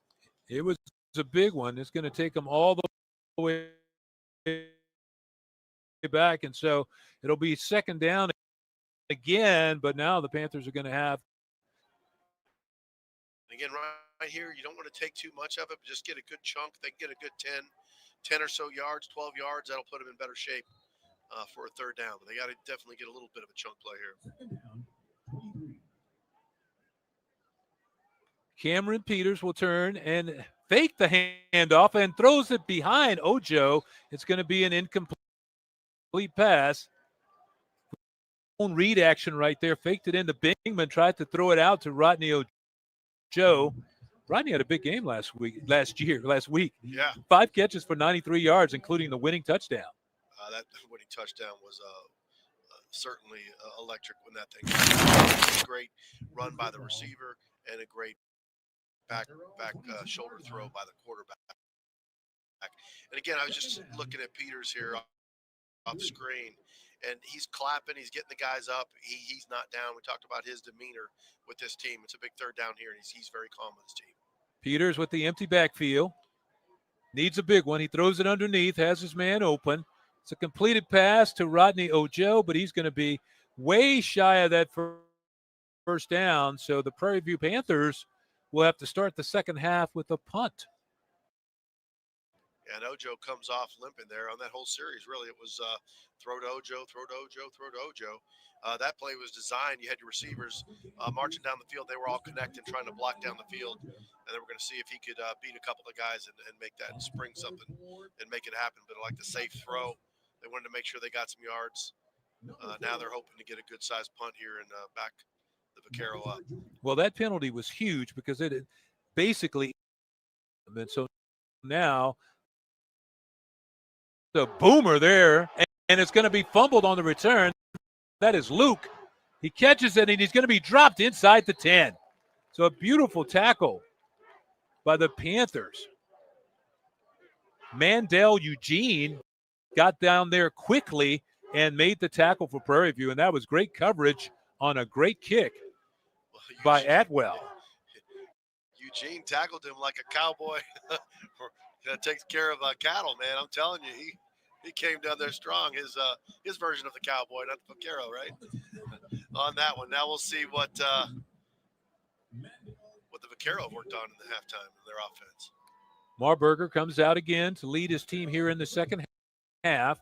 Prairie View, the defense has had a lot of success when the vaquero has been pinned back deep in their own territory, and we will see if it continues here. They fake the zone sweep. Pressure. He completes it to Denny, but Denny's going to be upended. Good, quick defensive reaction by Prairie View A&M. Yeah, correct word for that type of tackle. You hit him low, he lands on his head. That is the way for sure to get it done. Tayshawn Wilson with the sure tackle there. So 2nd and 8, call it a gain of 2. Denny still at the running back position. They will give it to him again. And once again, the Panthers are waiting for him on the line. Good effort there by Kennedy Parker. One of those defensive leaders, but he plays also with so much aggression. Yeah, and Big Diallo McGee, big defensive lineman down there too. Again, they're getting more physical. We talked about that. Physicality of the game when it started, I think, surprised the Panthers a bit. But now they're stepping up to the challenge. That punt by Atwell,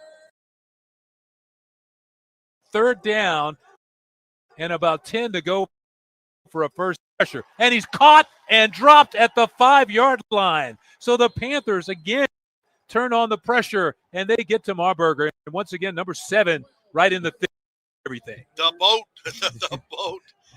Sterling Roberts, man. I'll tell you, Kennedy Parker just turns it on, gets around that corner, plays physical, plays fast. He does everything you're looking for. That's why Coach loves him so much, and he's been a big part of the transformation of what they're doing here at Prairie View A&M. Well, he beat his man on the line of scrimmage. Yeah. I mean, he was past him in a hurry, and Marburger could kind of feel him coming. He could feel him coming, and he basically had no shot. So the punt is away, and it's going to carry nicely near midfield, and it's going to take a UT Rio Grande Valley bounce there. So, but Prairie View will get the ball back again in excellent field position. They're marking it down at the 44-yard line.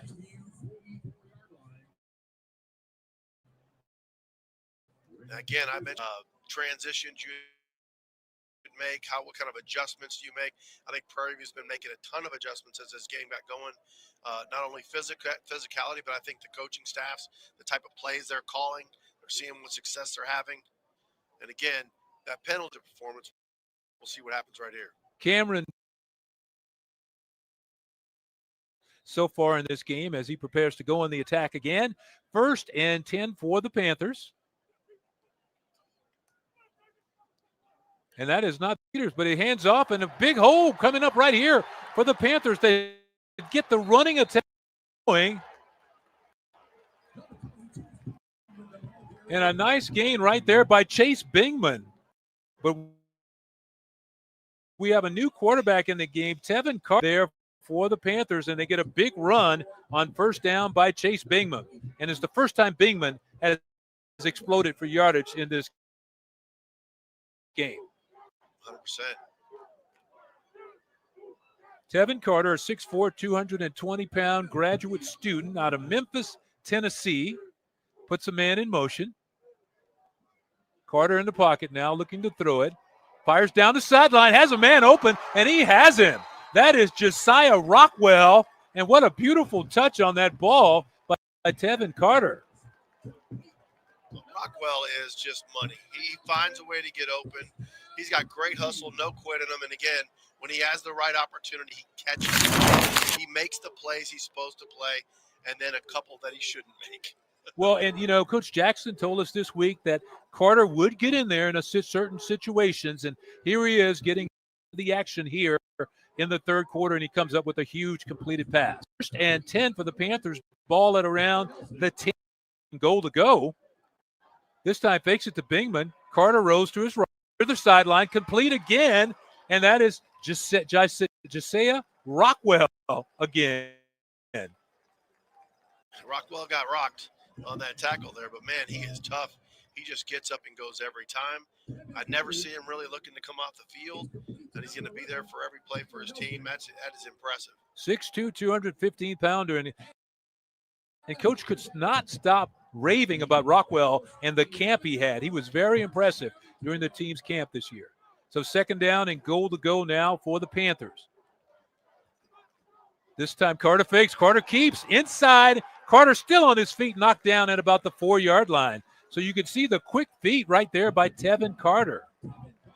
Certainly brought a little bit of energy there. And again, I think usually when you're a defense like that, you're prepared for. Third and goal to go for the Panthers. Pushes his way, and Bingman is down right at the goal, about as close as you could get without getting that football across. Yeah, I think it's the length of the football. He is short. That's gonna. I like how quick they've gone up to the line of scrimmage and attack. It's going to bring up another. No, they said that was just enough for the first down. And Bingman gets the carry again, and he's going to stop. You know, that ball was resting just past the 10-yard line there, and officially they first threw the sticks down, and now they said he got just enough for the first down there. So it was not a goal-to-go situation, and we have an injured Panther on the play.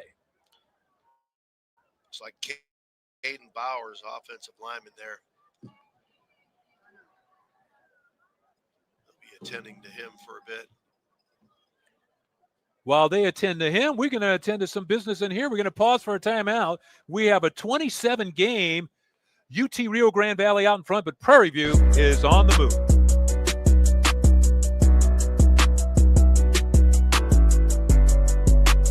PV Nation, it's Tremaine Jackson, your head football coach. We need you to join our 35 for 35 campaign. We're trying to raise $350,000 by the first game of the season. All you have to do is go to our website, PVAMU.com, and click on the 35 for 35 link. Once you do that, we'd love to see your pictures or videos of you donating on our social media platforms at PVAMU Panthers.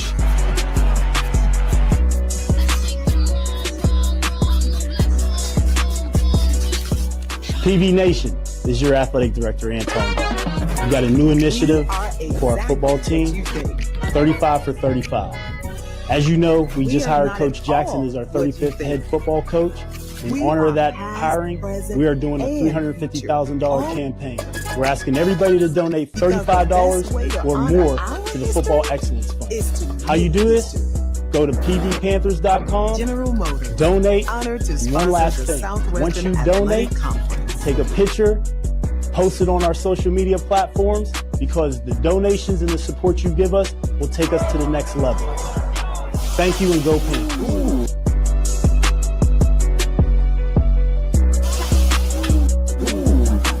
There's M, an E, an A, and a T.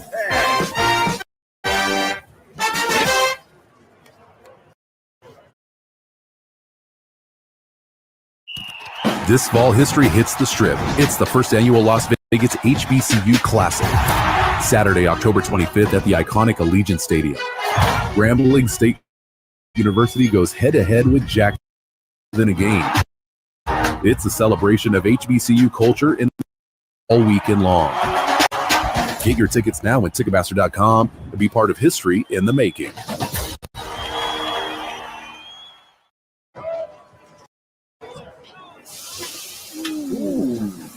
There's no I in team, but there is an M, an E, an A, and a T.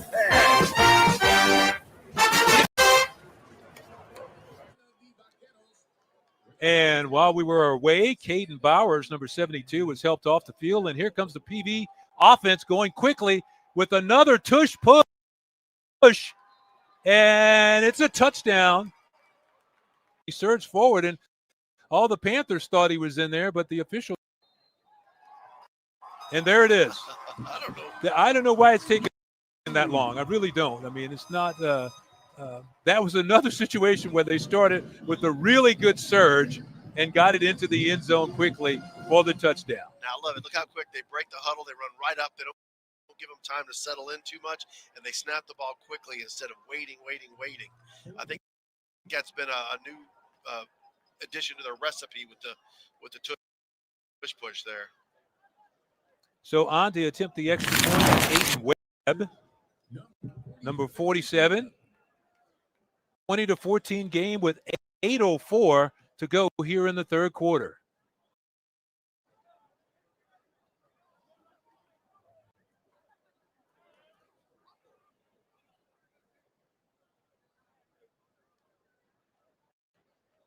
Trying to get the clock situation set, and now I guess we're straight as they get set to attempt the extra point.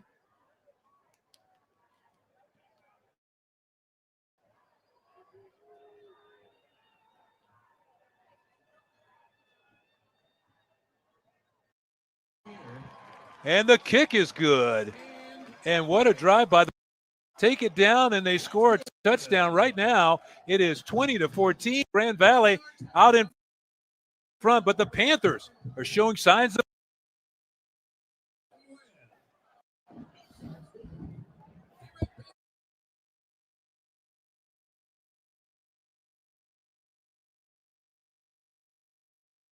the #1 proven electrolyte blend, designed to hydrate better than water. Made to rehydrate, replenish, and refuel, so you can lose more sweat and earn a place in history. Gatorade. Is it in Panther Nation, get ready to hear it straight from the source. A new voice, Who are you? a new I'm vision, you, a new with more era sizzle. in Prairie View. When you try Jack Link's Doritos barbecue flavored beef jerky, you unleash the Tremaine you Jackson with more Culture flavor. Show, Also, where I rescued Panther your cat. football This talks isn't it. back. Yes, it I'm is. your host, Meet Carl your King flavor. Faze, and every week this fall, I will be sitting down with head coach Tremaine Jackson, along with student co-host Jalen J.C. Cole, to bring you exclusive insight, game breakdowns, and powerful conversations straight from the hill. Catch every episode on the PVAMU Athletics YouTube channel starting August 22nd at 12 noon and dropping weekly throughout the football season. So subscribe now, smash that bell icon, and be the first to hear the coach himself. He'll be raw, he'll be real, and ready for the spotlight. This is the Tremaine Jackson Coaches Show, where Panther football talks back. Because HBCUs aren't just schools. They're a place where teammates form lifelong bonds. The kind of bonds that stay with you every step of the way. That's why we keep you connected, so you can tackle anything that's thrown your way. Smile, you're on Cricket. The SWAC, the premier athletic conference in the nation. A collection of schools rich in tradition, pride, and pedigree. Sacrifice, winning, allegiance, champions. We are the SWAC, building champions for life. We have a new ball game here at Panther Stadium. Take a look at why. Tevin Carter on the tush push gets his team into the end zone on a 1-yard touchdown that makes the score 20-14. Panthers back in the game. That play at drive was a 7-play drive, took them 56 yards and 3 minutes and 16 seconds to get it into the end zone. So now the Panthers will kick it off, and the Vaccaro on the return. Short kick, fumble. PV dives for it. They had a shot at it, and he didn't come up with it. What an outstanding effort there, but he could not come up with the football after it was fumbled away by UT Rio Grande Valley. Oh, that was a dangerous, dangerous play, no question about it. And again, I think the kick just being short and a little bit off, probably by strategy there by Prairie View to catch him off guard. It worked. Big tight end couldn't catch it. That was Mateo Grajeda who couldn't make the catch. And Denny got back on it. And he kind of grabbed him and moved him out of the way to go get it. He's like, okay, you messed that up. I'm coming to get it now. Get out of my way. So we'll see now whether Eddie Marburger and company can respond. They have a 6-point lead, and they're going to start with a pass. And he airs it out, has his man. Nice move by Tony Diaz. He has some good hands, man. He caught that football, stepped out of bounds with a first down. Was that not absolutely on target or what? I mean, he made the turn. That ball was in the air. He turned around. It was right there in his gut. A big first down by UT Rio Grande Valley. This time they're going to pass it again. Floats it downfield for Diaz again, and what a catch by Diaz, falling backwards, and he squeezes the football. That was impressive. Back-to-back plays, and again, Marburger did a real get in there, got down just a little bit, stepped up, and then just heaved it. And again, the cover off the coverage, but he did a great job of pushing off just enough to catch the ball. Simon is TJ DeMint, and he's not going anywhere. But you could kind of Caro going back to that quick offensive, where they're getting back, trying to get some of that momentum going their way again on offense. And truly, it's just attack. That's what they're doing right here. And again, the arm of Marburger is getting it done. Eddie Lee Marburger looking at a 2nd and 10 this time. Dropping way back, has some pressure coming from the other side. Still on his feet, does a great job, and he finally steps out of bounds. I tell you, he was truly waiting for someone to kind of get open for him. He was just trying to do a little bitty dink and dunk there at the end, but he just stepped out of bounds and said, I'm going to go ahead and hold on to this one.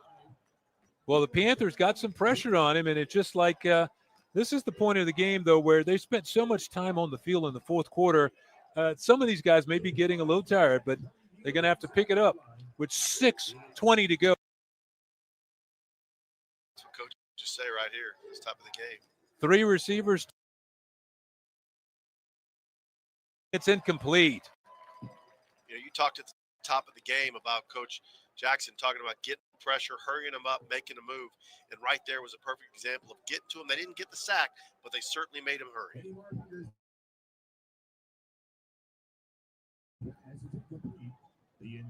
5:52 defense meeting the challenge here. Yep. And again, it became with that pressure just enough, get him off target, and they get him off the field. Nathan Wallace-Dilling on to kick the football away. Has a lot of time, no rush at all. Fair catch is called for and made by Andre Dennis, and the PV Panthers will go back on offense with an opportunity to take the lead in this ball game. So after a slow start, Prairie View has gotten things rolling now. Tell you what, it's a dangerous position. They're at their own 7-yard line. They're going to have to make sure they get things rolling. You were asking me just a minute ago, what quarterback do you come back with? And you can see Tremaine Jackson is coming back with Tevin Carter, who led the touchdown drive the last time the Panthers had the football. Well, the energy level changed, and I don't know if that was a defense being confused, thinking there's going to be some real difference in the offense, but certainly they moved the ball down the field, so you got to stay with it while it's flowing. Starting deep in their own territory this time, Panthers go to the running game, and that's Bingman, I think, who breaks it, and he's into the open field, and Bingman is going to be pushed out of bounds just over the 40-yard line. For some reason, with Tevin Carter coming into the game, Chase Bingman has found his groove. Well, for some reason, the offensive line has created better holes for him. I can tell you that's the big difference there for Bingman. But whatever the reason, whatever that recipe looks like, you repeat it, right? You make a good recipe. If I like the cake, I want it just the way I got it. So keep making that cake the same way. And a big first down right there for the Panthers. Carter's going to pass it this time. Looking downfield. Floats it high. Broken up. He was trying to get that pass to Bingman, but coverage Proser, and Proser's down. He's hurt. He's grabbing at his calf right there. Yeah, something tightened up on him pretty quick. It looks like his leg just tightened up on him real quick. But take a look at this pass and play here. And again, the pass was on the money. Again, he had some protection. He makes a decision, just lofts it up there. And again, he tries to high point the ball, but great defense right there as he leaps up and knocks that ball away. You always say, hey, if you can't catch it, make sure no one else can. And he tries to see, trying to loosen him up. Yeah, he's in a lot of pain. And we talked about some of these halftime numbers, but all of a sudden, Bingman, when you look at his numbers now, 12 carries for 66 yards with a long of 35. And he got most of that yardage the last two possessions. This one and the one before. Yeah. And again, I mean, it's all offensive. Look at the hole. I mean, you know, this guy knows. We've seen him last week. If he has a little room, he can make something good happen. And you got to give him something, though. And again, earlier in this game, they just happened. And right here, they last couple plays, he's been able to make something happen. And you're right. Not a whole lot of nothing early. Sure making something happen now. Go from 1 yard to carry to 5.5. I'd say that's a bit of improvement at halftime, would you say? Well, and I think you were right when you touched on it. That's something Coach Jackson wanted them to kind of take some pride in. Let's get out there and see if we can run the football a little bit. And when you do take control of the line of scrimmage, it gives you so much more confidence. Yeah, and again, I mean, at the end of the day, this game is one of the trenches. And you know, it's never sexy. People don't like talking about it. But again, and when you see a coach now, 3 different times down on the goal line, right? And they were unsuccessful a couple times, but he kept going at it. I think downs, and they made 2 of them. I mean, that's just, you know, putting a lot of faith behind him. And when the team sees, hey, he's keeping relying on us and he's telling us we need to pick it up, it's go time. So we'll see if they keep that intensity going. But they certainly have some momentum and a rhythm offensively, and they just look more dangerous, I think, is what comes to mind. So we can get the injured player off the field. That was Elijah Proser.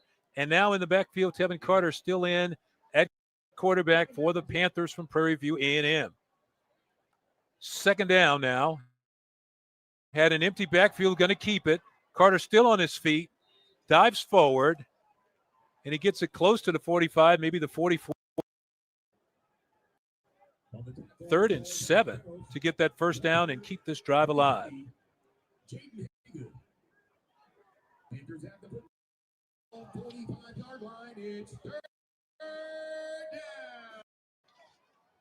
They put Brandon Campbell in motion, the big back.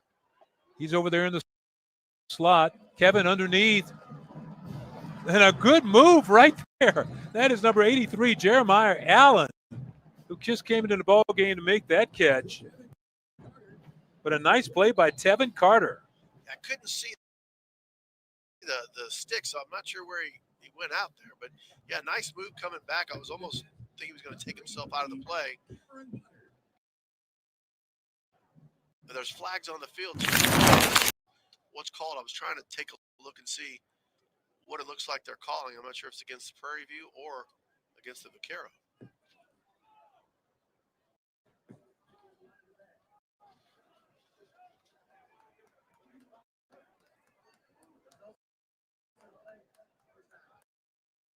Said the results of the marker until they got sure that they were positive that he had the first.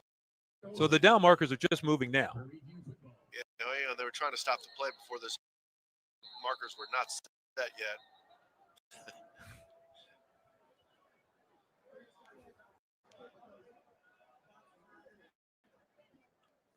That is our referee right there, Nathan Pinkard. them get that snap off, and they hadn't moved the change yet, so they'll rerun that. That play you never saw. Never happened. Never happened. Well, they did a good job of stopping the play. He made sure everybody was set. And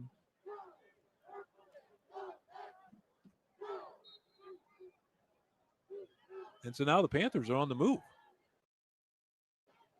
Yeah, I mean, they behind the backup quarterback, Tevin Carter, and he has given this team a lift.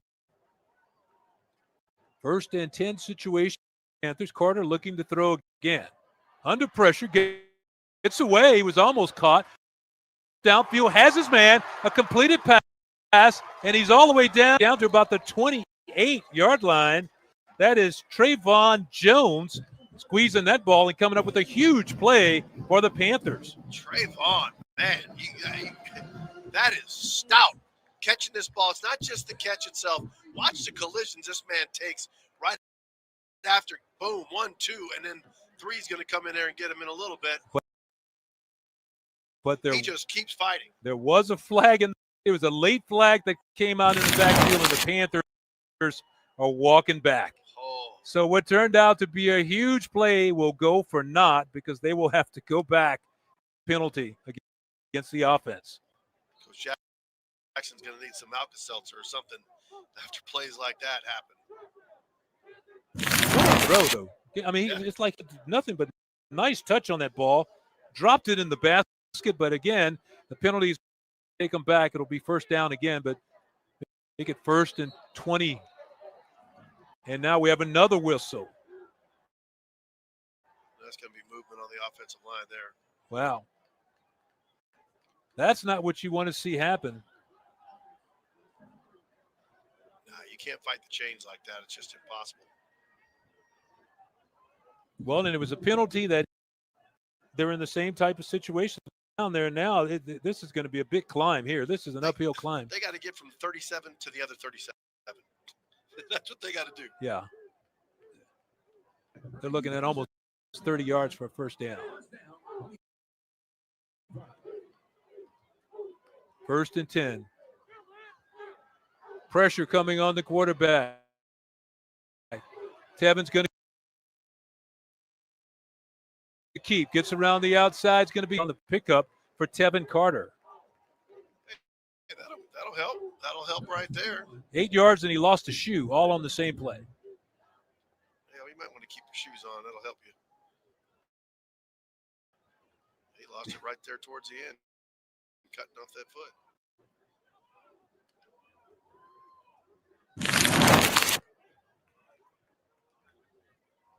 So 2nd down for the Panthers.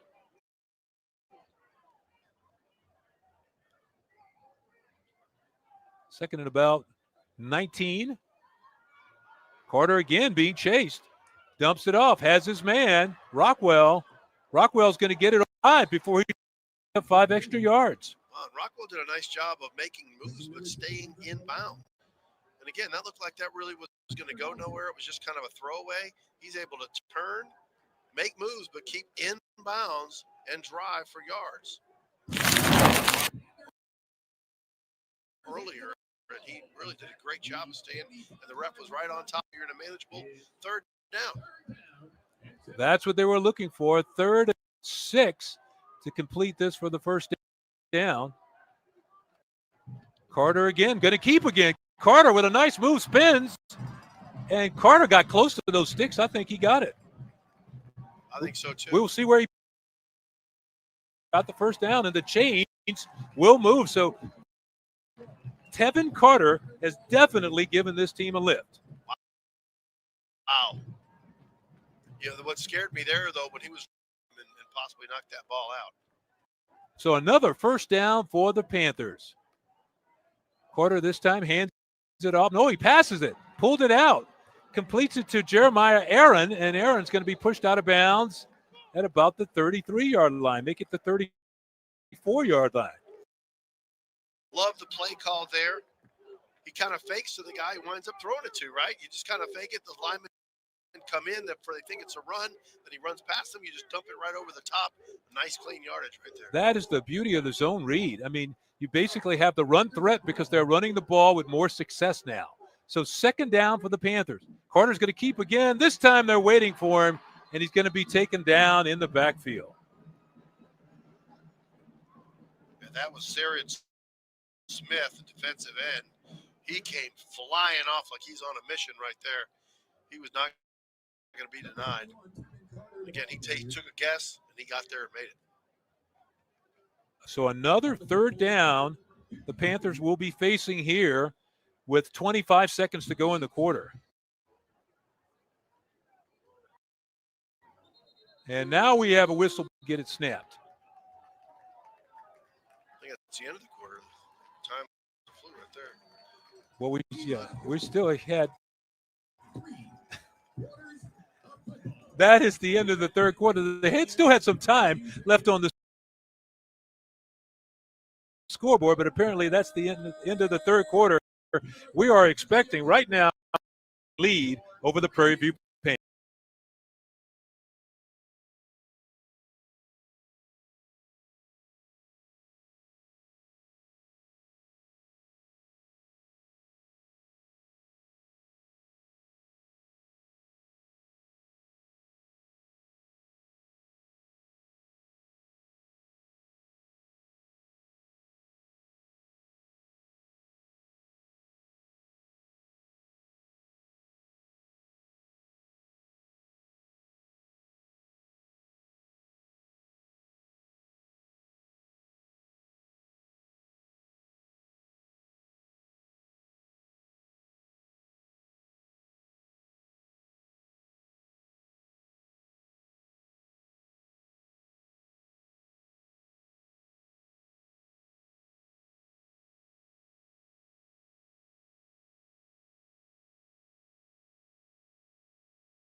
It's a celebration of HBCU culture and the ultimate Vegas energy all weekend long.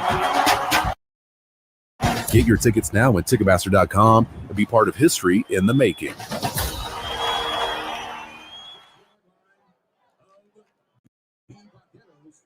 We are ready to start the fourth quarter, and Prairie View facing a third down situation here as we get set to kick off the final quarter of the ball game. As you look at some of the stats there, what sticks out to you? What sticks out to me is total yards are now getting a whole lot closer than they were earlier. That shows you how much Prairie View A&M's offense has picked it up, especially since Carter's jumped in there at quarterback.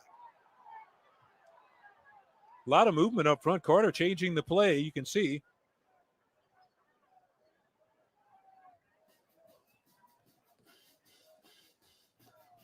Quarter number 21, under pressure, has to dump it quickly, and it's going to go down as an incomplete pass. So the pressure by Spencer Rich. He was in the backfield, got right in Carter's face, and there's just something that broke down about that play right from the beginning. Well, it was kind of a spin move for your quarterback, right? To kind of hopefully make the direction go another way and then turn. But when he turned, he had a defender in his mouth getting ready to hit him. And that made that pass just not as accurate as it's quite frankly. So the offense stays on the field. They go no down attempt, this time for Tevin Carter and the offense. 4th and right at 10. Carter under pressure again, steps up inside. He's got some room. Tevin Carter turns the corner, still on his feet, out of bounds near the 20, and that's going to be a first down for the Prairie View A&M Panthers. But that's all Tevin Carter on that one. I'll tell you what, the blocking there was fantastic. And Bingman, we talked about his running. But right here, he picked up an amazing block that allowed that to spring. If his block is missed, that play goes nowhere. They are dead in the water. Huge play from your running back, who's not even that big, but he made a huge block. And let's give Coach Tremaine Jackson a lot of credit. The first-year coach deciding to go for it on 4th and 10, and they picked it up. So the Panthers all right about the 21, 22, dancing in the pocket, still on his feet. Carter will dive inside the 20 and down at 18-yard line. Well, that's a tough one. His helmet comes off, so he's got to take off at least for one play. He's got to be off, so they're going to have Carter come back in. Peters come back in at least for one play. And we'll see what that does to the momentum in this game right now. Today, you see Carter's numbers right there on the screen. Oh, there's a player down. So I don't know if that allows, because they had a stoppage of play, if that allows him to play on the next play or not. That is something I'm not sure of, Butch. Tevin Carter passing 5 for 7 for 50 yards and rushing the football right now 8 carries for 37 yards and 1 touchdown. That 1 touchdown right before the half. That is impressive. I mean, and again, for a backup quarterback to be able to come in there and do that without all the practice in the week is pretty impressive. We'll be back with more in just a minute.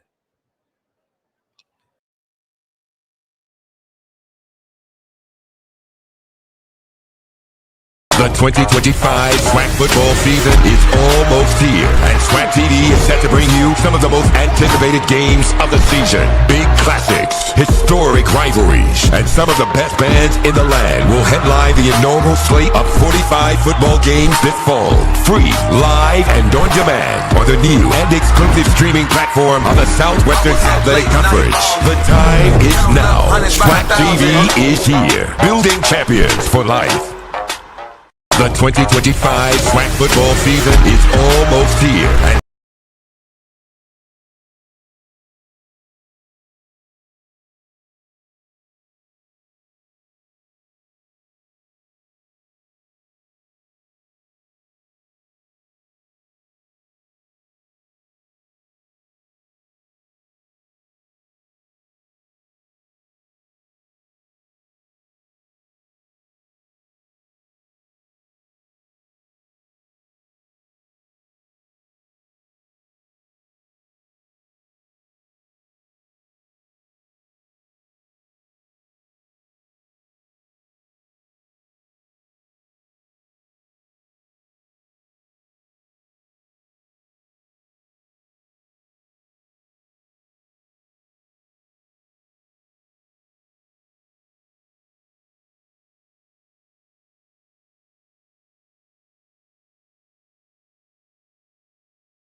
Premier Athletic Conference.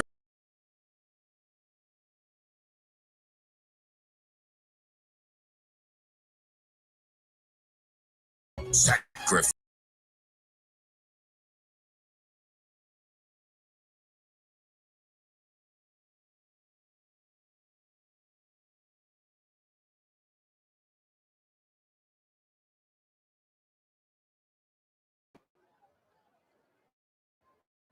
And we're back with the Panthers. We're facing a second down, and now we have Cameron Peters back in the ball game at quarterback, and that's because Tevin Carter lost his helmet on that last run, so he has to sit out at least one play. Yeah, I thought maybe there was a stoppage in play. He would be able to go back out there, but apparently not. So the Tigers have done a lot better job here in the second half at running the football, and we will see what they do here on 2nd and 8. Excuse me, make that second and 8 yards to go for the first down. Yeah, they were seeing if they were run something. They just changed the play, and we'll see what they got. Peters is going to throw it. Comes off the bench looking to throw. He's sitting back. Great protection. Fires, completes his pass. Great shot to number 83, Jeremiah Aaron, who's pushed out of bounds inside the 5. But how about Peters coming in cold off the bench, firing a strike for a 1st and goal setup there for the Panthers. Yeah, you talk about accuracy coming off the bench. And again, he had lots of time. Offensive line doing a phenomenal job here. Allows you don't usually get routes that long. And they were able to get that there. Another Vaquero is down in the end zone. Schenkel. Well, and you know, and not to see, that's the former Panther who's down in the end zone right there. As you take another look at that last play, let's see if we can find 44 and see what happened to him down. Yeah, look at that offensive line doing a great job of shelling outside. Boom, he goes flying out. Can't really see what happened to Schenkel from any of the angles we have here. But we did have a meeting with the officials, the head of officials, before the season started, and they talked about a situation where, and we're not saying that this is at all related, but there is a new rule that once the football is marked, especially under 2 minutes to go in the game, if you just fall down like that, they have the option to assess a timeout against your team. And if you have no more timeouts, it could end up being a 5-yard penalty. Yeah, or they roll clock off, I think, right? They have the option of 10-second roll off, too, depending on what it is you want to do or not do for the other team. So it's interesting of this kind of new phenomenon, I'll call it. But again, I don't think that's the case here. It looks like cramping again. We saw that a while ago. And again, it looks like they were working just from a minute ago. The shot I had, they were kind of trying to loosen up that calf. And again, hamstrings and calves, when you start to get worn out and dehydrated, those are the first 2 things that'll start tightening up on you. And when they do, they're unforgiving, or they not push. Well, and you know, Warren Schenkel wants to make a good impression here tonight. He used to play for the Panthers. He's from Houston, went to Shadow Creek High School, got a lot of family and friends here, I'm sure, tonight. So it's good to see him walking off on his own power. I think you were right. He probably was just cramping up a little bit down there. And now what a 1st and goal situation. Who do you put in at quarterback in this situation? And we have, it looks like Tevin Clark is back under center, not under center, but in the shotgun for the Prairie View A&M Panthers. Tevin Carter going to keep it. Carter gets down, and Carter's in for the touchdown. Just great blocking in front and a great effort by Tevin Carter to get that one into the end zone. You know, I don't know what it is, man, but I'm telling you, that offensive line does a lot more movement. Carter's behind there. And the only thing that scares me about Carter, he does run straight up. He's like Eric Dickerson running straight up. So you know he takes some hits and some impact. Watch right here as Carter just goes right behind his running back. And look at the blocking out in front of him. Boom, right there. Look at the gap immediately. The lead blocked by his running back, and then he shows some power right there as he gets hit, drives his feet into the end zone for the touchdown. And the extra point attempt is on, and it is good. And the Prairie View Panthers have taken a 1-point lead in this ball game. Gatorade has the #1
M, an E, an A, and a T.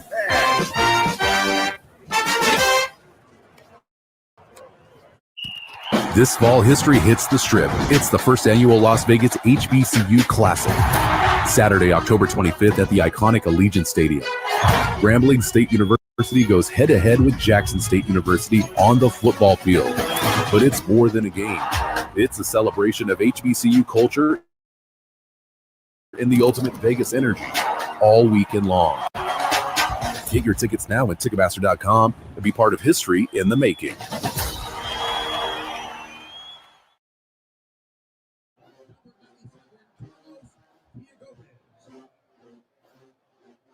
There you see Travis Bush, the head coach at UT Rio Grande Valley, and he's just seen his team fall behind for the first time tonight. That last scoring drive, 14 plays, 93 yards in 7 minutes and 47 seconds before Tevin Carter took it in 3 yards on the touchdown. And when you look at his rushing stats, all in the second half so far, Carter now with 9 carries for 41 yards. Yeah, that's huge. And again, for whatever reason, Bingham also has gone off as well. So your rushing games really start to dictate, and that's when you control the line of scrimmage and you start imposing your will, and that's what the Panthers have done.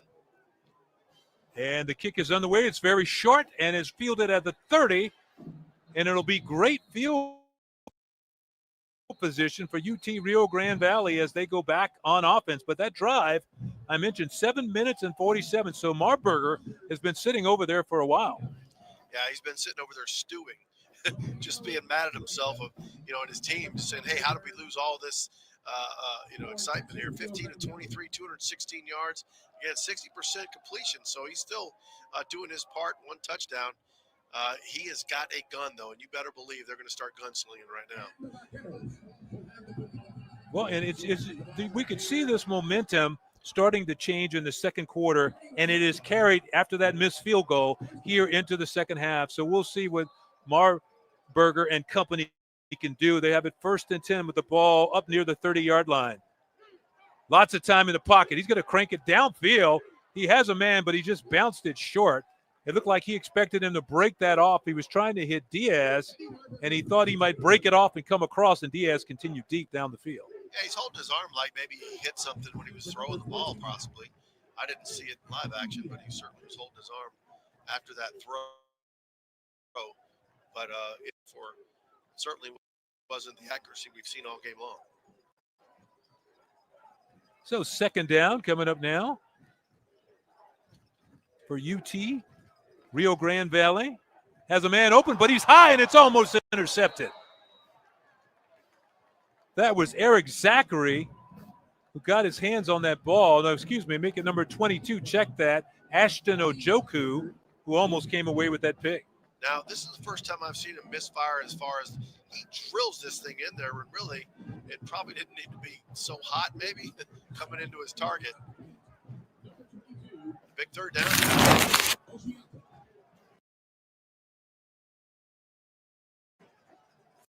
Third and 10 after the 2 incomplete passes. There's movement up, and we will see what the call is.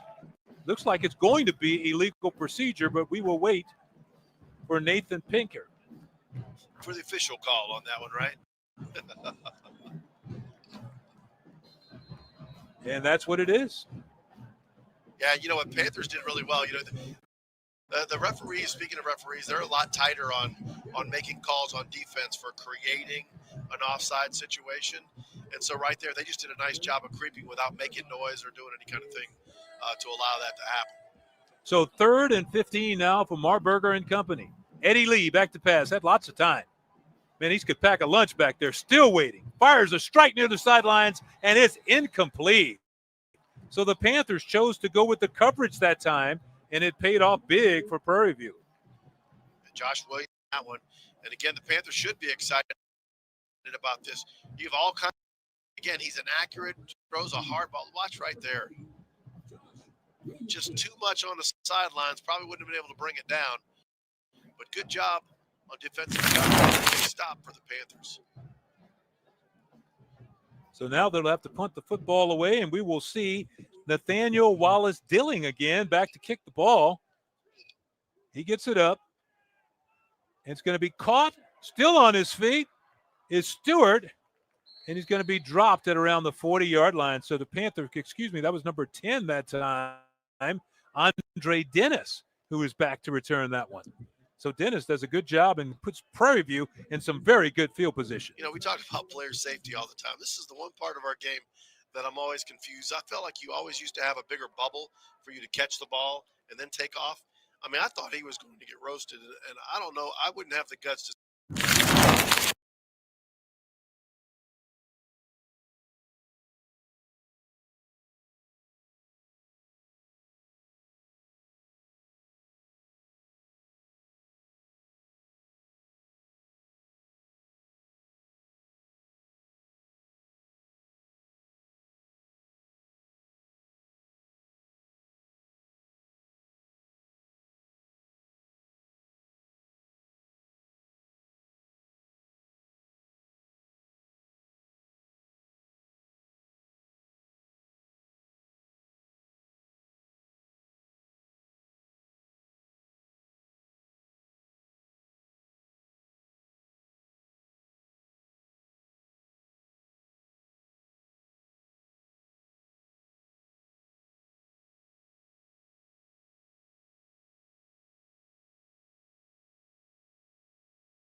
Offense or defensive plays.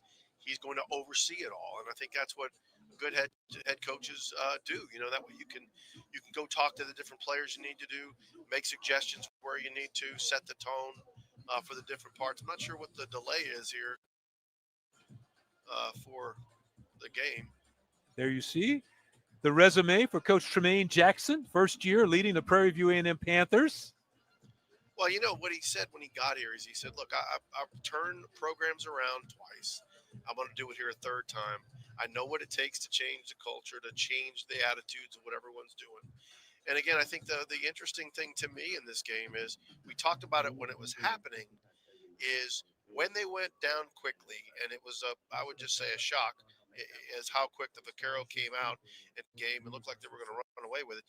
The calmness, the steadiness of the Panthers reflects their coach and how they went about it. And you just have to play each play, keep going at it to see where you wind up. And I think they did a good job of that. That gap in the total yards category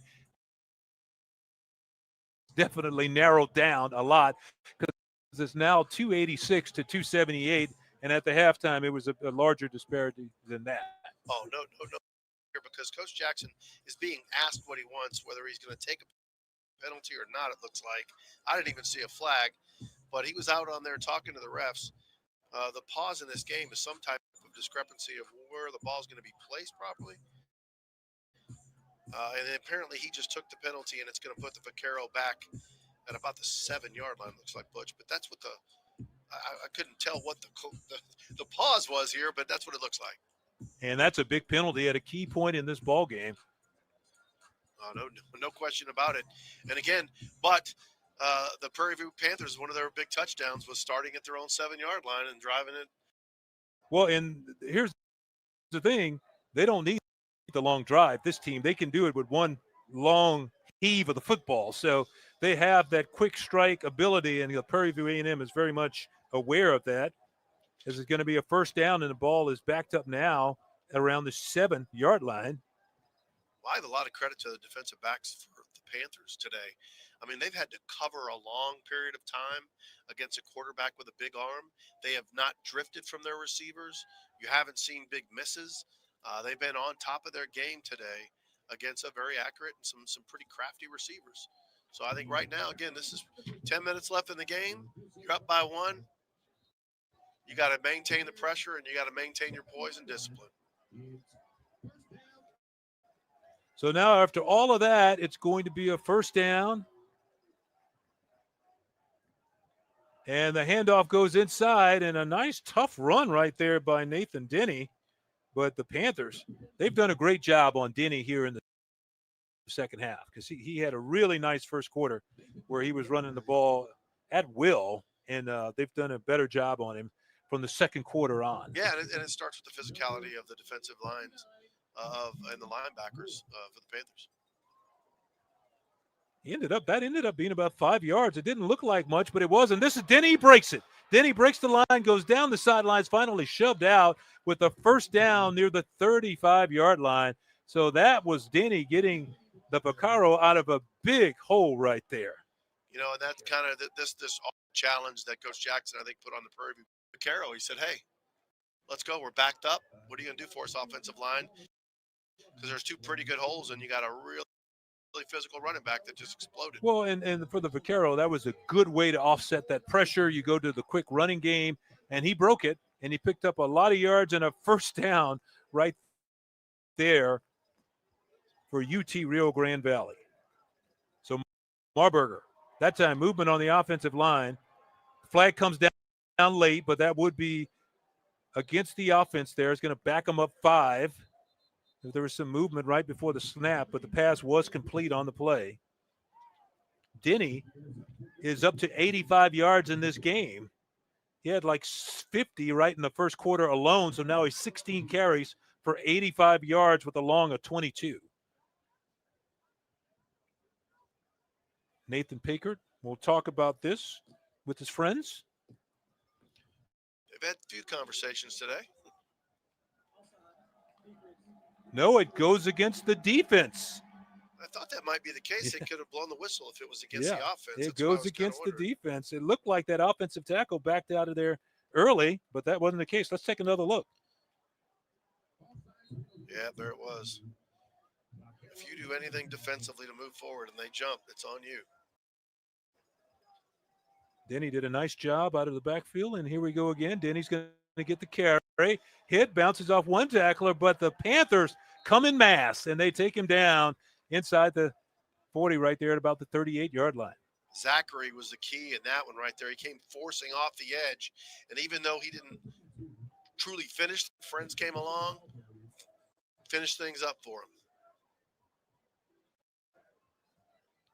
So that long run for the first down game, because it kept this drive alive when they were back deep in their own territory, and now we have a second down As quickly as to Denny again, showing some good hands over there, and Denny have another first down for UT Rio Grande Valley. How about the trust level between Marburger and Denny? I mean, he just, he knows he can run, and he quickly gets in trouble, sees a guy coming in his face. I'm going to dump it down to him because I know he's going to catch it and do something good out of it. Excuse me, in the first quarter, and they were very successful doing that in the first quarter. Yeah, that play right there wasn't all that successful right there. Lost a couple yards for Denny, and again, good, attacking that play.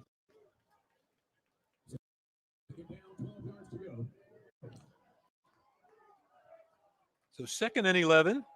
Burger with time, dumps it underneath. Good catch there, but Denny Dement was hit hard as he's flipped over after he made that catch. Wow, if he would have landed inbounds, he could have kept running. Watch this hit. Nothing ever touches the ground but his feet. Oh, his butt. Okay. Yeah. At first I thought, man, he landed right on his feet. He could have kept going. Well, no, he was out of bounds. Yeah, they bounced him out. He took a seat right on the white there. Yeah. Sit down, son. Big third down again. Yeah, it's another one. And so the Panthers they've met the challenge in the second half. Can they do it again? The blitz is coming. They're after Marburger, and his pass is broken up. Nice recovery there by Eric Zachary, but it was the pressure getting to Marburger that got him to fire the ball. About adjustments earlier. What are the Panthers going to do to adjust, and how are they going to make that happen? The adjustments they've made, they've had a combination of delayed pressure, pressure off the top, and so they've been changing things on the Vaquero, not allowing them to pick and choose what they're doing here. And wow, making them punt right here is huge. This is the part of the game where you better be careful and make sure they do punt the football here. Nathaniel Wallace Dilling is back, but if you got a fake punt, that would have been the time maybe to think about it a little bit.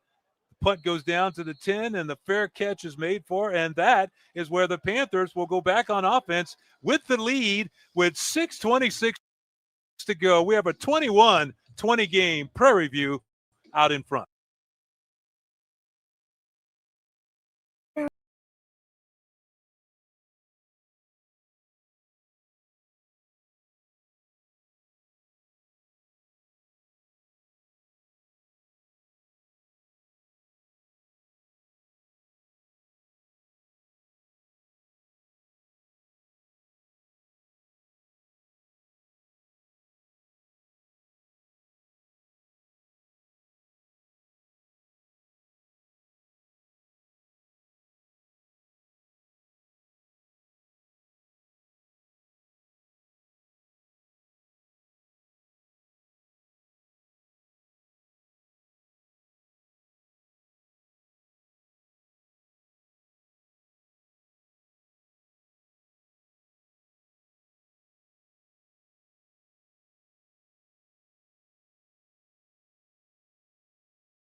Athletic conference in the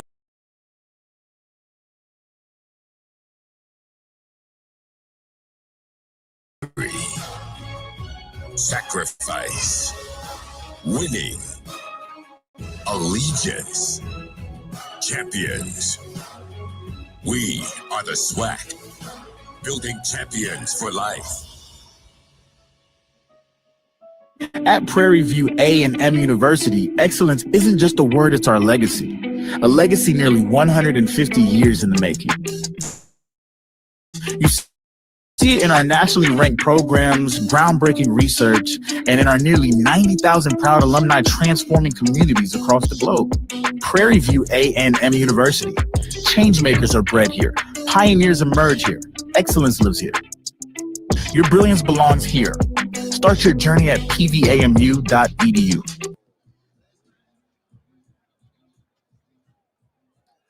We are back at Panther Stadium where the Prairie View Panthers have jumped out in front 21-20. We have 6:26 to go in this ball game, and the Panthers are preparing to go on offense. If you're just joining us, backup quarterback Tevin Carter has come in the ball game and given this team a huge spark, and now they have the football and a 1-point lead as they go 1st and 10 from their own 10-yard line, and we have whistles on the field.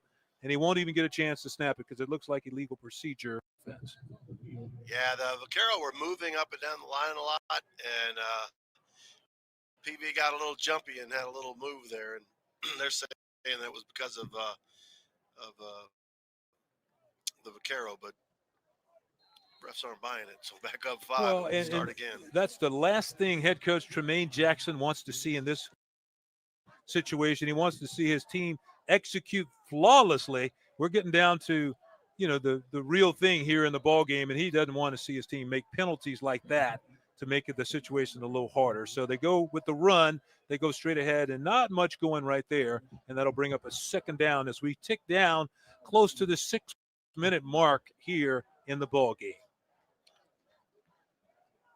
So Carter puts a man in motion.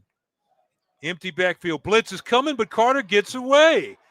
And Carter's going to take it down to the 15-yard line. He's going to make it a manageable 3rd down situation. But that was all Tevin Carter as they had the blitz, but they couldn't make the tackle on Carter. Man, how strong a run was that? And again, trying to wait for his lineman right there, and he's like, nah, I got this. I'm going. And again, just muscles the last 2 or 3 yards of that were big. Well, and if you look at the situation now, it's 3rd and 4 for that 1st down, and that penalty could be huge if they do not make the 1st down here, because that would be the difference in them not getting it. Well, you said it there, though. That run by Carter was huge. It gives them a manageable time. Now they get a lot of options. And Bingman has been really good in this situation here in the 2nd half. They put the running back in motion. Carter again looking to pass. He's low with it. It's going to be incomplete.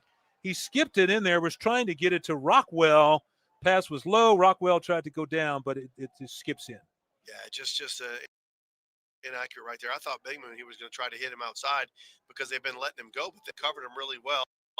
And it just got away from him. He just wasn't able to get the ball in the air properly. And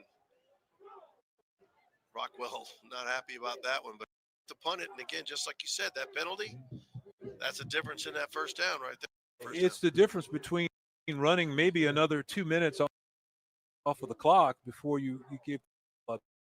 So it's a big deal. 4th and 4. Atwell on to punt the football away. And he carries it down in a big hit by the Panthers. Wow. Luke was the man, the punt returner, and he was just nailed on the play by Jeremiah Aaron, number 83, who got down there and made the big hit on Hunter Luke. I'll tell you, if I was a Vaquero, I would not catch a punt for your life. Would not do it. Each time they have absolutely have let it rip. So that means lanes, and they are unloaded on him for sure. Something else, Jackson, we talked about his resume and how successful he's been as the officials meet together again. There was a late flag that came down. And it's going to be personal foul.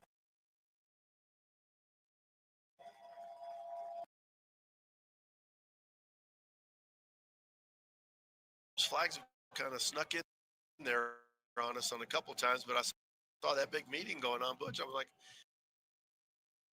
again. Well, I was going to say, and the thing about it, it's about Tremaine Jackson, and he actually did an NFL intern with the Steelers and the Jaguars. Wow. And it's funny, those teams, especially the Steelers, his demeanor, that toughness, he certainly fit in there, I'm sure. There's a man open down the sidelines, and he's going to make it all the way up to midfield. Going to be pushed out of bounds around the 50-yard line. That was a 15-yard penalty. but that's how you make up for it really quick. That was super quick. Too quick for the Panthers fans' likings, that's for sure. A great play call. Eddie Lee Marburger, and he's going to throw it again. He's back in the pocket. Good time. Fires it over here to his running back, Dement, out at about the 35-yard line. So they have moved this ball downfield with 2 plays. Yeah, and it's the same thing. Running out in the flat, clearing it out, and then running a receiver one time, and then you're running back this time out on the outsides, getting it in the flat, and then letting them run another 5 seconds. Down to 4:35. I mean, they're at their best when they're getting up to the line and they're going quickly. And now, you know, good coaching sense says you got to use some of that clock, but we'll see what they do. And Marburger on the keeper. And the big fella's going to drive himself all the way down to about the 31-yard line before he's taken down. Tell you, when I saw him do that spin, I thought I saw that ball come a little bit loose out of there, but it wasn't. It was my own thought. But man, watching him spin, I thought maybe that would give him a little spin there, and that ball would come flying out. Second down now after the gain of 5. He's going to pass it, has a man down there, and it's broken up, but a pass interference is going to be called on the play. The coverage over there by Jalen Shelton, but the flags came out almost immediately. Yeah, they're going to say he just didn't turn for the ball. But, man, he had good coverage. He was right in the hip pocket, just didn't know where the ball was coming from. And he jumped up to throw that ball. I don't know if you saw that. He jumped up to get the throw. I don't know how that's interference right there. That was great defense. That's going to be a huge penalty against the Panthers. Going to take the ball all the way down to the 11-yard line. Yeah, I'm not sure what you wanted the defender to do on that one. That ball came out. He literally hit the ball as it came at the receiver. But we move on. Pass interference, as I said, guilty was Shelton, number 27, Jalen Shelton. He's going to set up a first down at the 16-yard line for UT Rio Grande Valley. Marburger, hands inside to number 32. That's Denny. He takes it inside the 10. Mark him down at around the 9-yard line. Nathan Denny on the carry.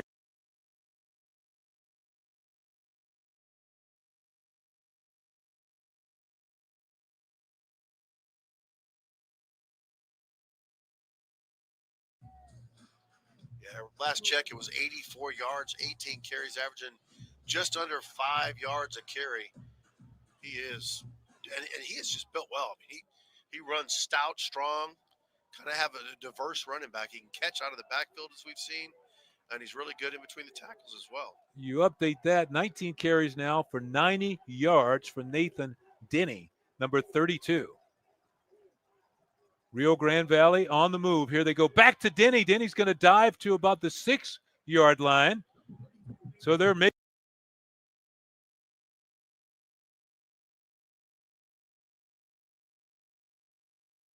their time a little bit, trying to milk as much as they can off of that clock. Tell you what, Kennedy Parker's one tough guy.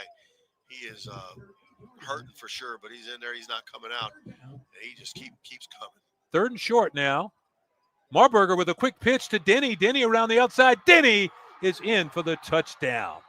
Wow, when he pitched it, it looked like the Panthers had a good chance to wrap him up, but Denny made that little hesitation move as he made the cut, and he's in for the touchdown. Yeah, and watch this off the great. We just talked about Parker hurting. Watch number 7 off that right side.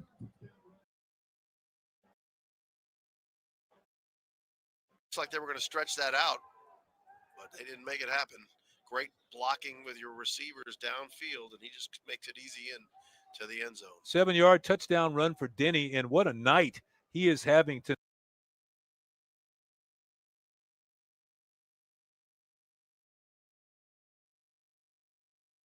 He didn't, like I said, he did not get much of an opportunity last week to carry the football at all. I think he had 2 or 3 carries in that game, but he's making up for it tonight, and he's right at 100 yards, 21 carries for 100 yards even on the night. So, Denny, what a night coming down here to Prairie View. Yeah, those are big yards, too.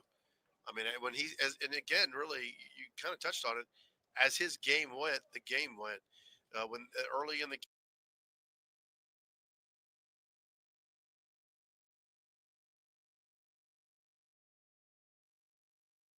and again, the physicality has been really the key to this game.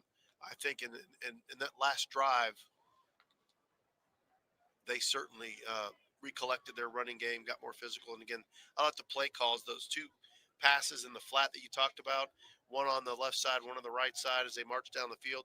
Those were huge. It was 15 yards a pop both times, and that just moved them down the field and set them up for good shape.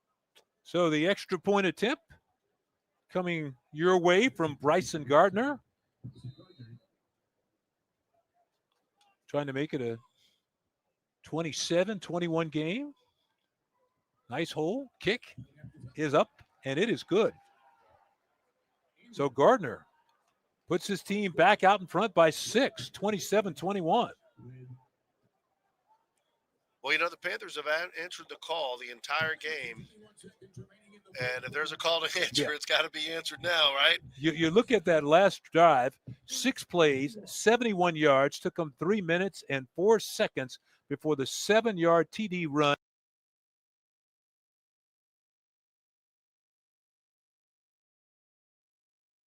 Down the field was the key. The pitch right there didn't look like much at the beginning, but look at the blocking right there. They moved him out, make one man miss, number 22, and there you go. You're in the end zone easy. Just that little hesitation on the shake actually made number 22 step inside. That was for the Prairie View Panthers. That was Ashton Ojoku, and it just froze him just for a minute, enough to let Denny get to the outside, and he was able to take it in for the touchdown. And again, because Denny's a physical guy with a little bit of twitch to him, so he's a tough guy to deal with in open field. But as far as the Prairie View Panthers are concerned, can you say been there, done that at this point in the season? We'll see if they can do it again. Kick goes down into the end zone, 1 yard deep, and he brings it back, and he's going to be tackled at the 20-yard line. That is Stewart on the return that time. Number 14, Kellen Stewart, bringing the back for the Panthers. And then really, this is not quite. We got a little more time than they had last week. They only had a minute and some odd seconds left, but they got it done versus Texas Southern University. And now they're looking at a similar situation versus UT Rio Grande Valley. Yeah, and I mean, 2 minutes and 15 seconds in college football with the clock stopping on first downs and how you can manage the clock, and they've got timeouts is plenty of time. They just have to focus on.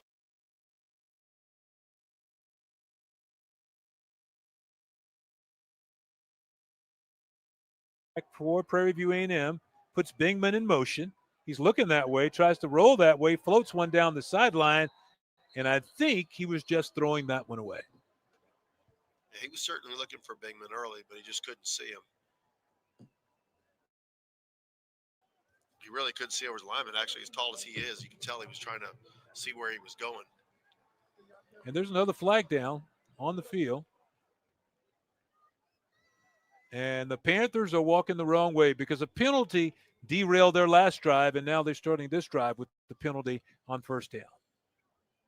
You know, you can't, I mean, people say all the time, you just can't have negative plays, right? You can't have turnovers, you can't have negative plays. Those are two things it's just too hard to overcome. You're in a battle with a team that has really played exceptional in the Vaquero at this level. I mean, a program starting from scratch, and they are ready to go. Great energy to the game, and you're going to have your work cut out for them. You can't have negative plays. Both teams looking to open the season. Empty backfield, goes straight to pass. Has some time this time. Floats it down, and it was right there. Goes off the fingertips. I think the receiver slipped and didn't make the catch, but the ball was pretty much there where he could handle it. As we take another look at that play. But you're right, his feet slipped. He was trying to put the brakes on. Watch the pass here. He's putting the brakes on and just can't.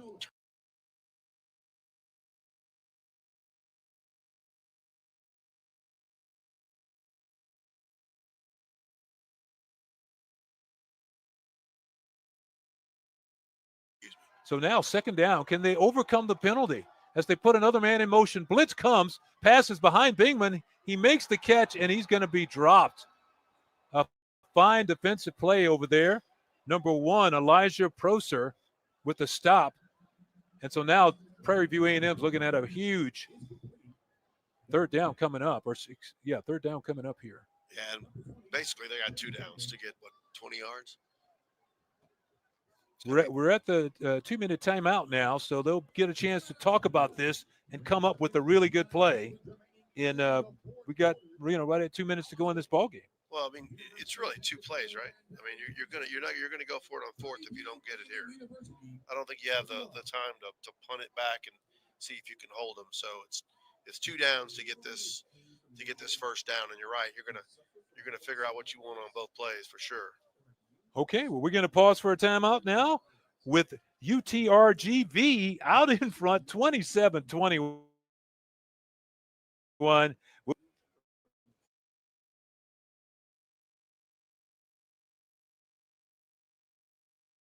Hey, grab me one too.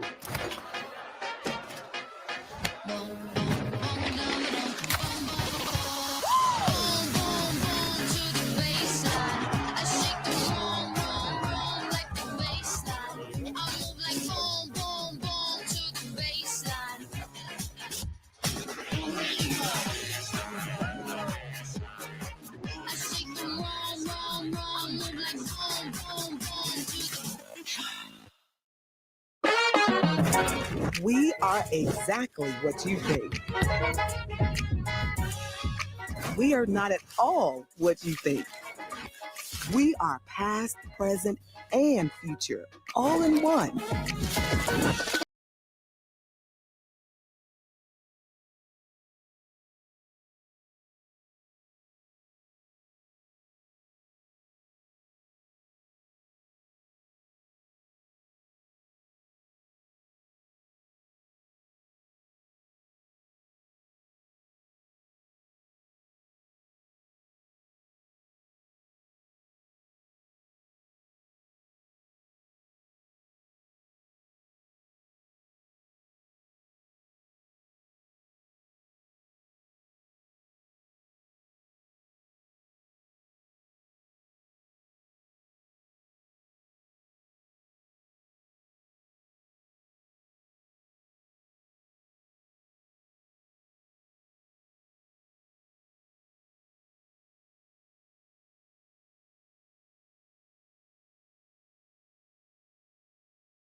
Panthers are looking at a 3rd and 22 to make a possible first down and keep this drive alive. And we'll see what they can do with Tevin Carter at quarterback.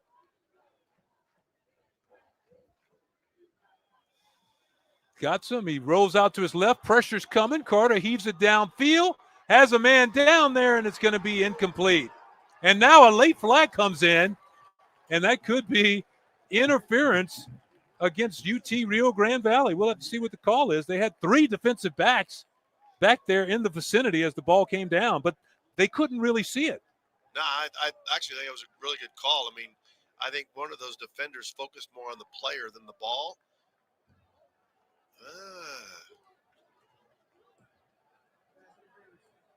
Let's see that again. Logic Hudgens was number 3 over the top there, called for the penalty. And let's see that they're still discussing this, and they're walking backwards now. So were they saying it was offensive interference?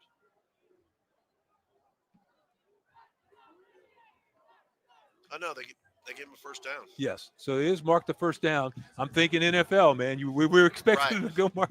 It's a first down for the Panthers, so they got bailed out on that one. That was he gets the first down on the pass interference call, and now they go back to the run, and Bingman has a big hole, but the ball comes out. And the Vaqueros are right there to jump on the football, and that's going to be a tough break for the Panthers from Prairie View A&M. A huge run by Bingman, got hit at the end of that run, and he fumbled the football, and that's going to turn it over. Let's take another look at that play. I mean, Bigness worked so hard in this game. Has a great run, comes flying through there. And again, number one just strips him. The Gunnar Nivar with the strip. Oh, Proser. That's who it is. Proser with the tackle there. And again, he strips him. And that ball comes out. And there's plenty of teammates there to get the ball. He knew it right away. Yeah. Proser knew it right away. That was a great defensive play.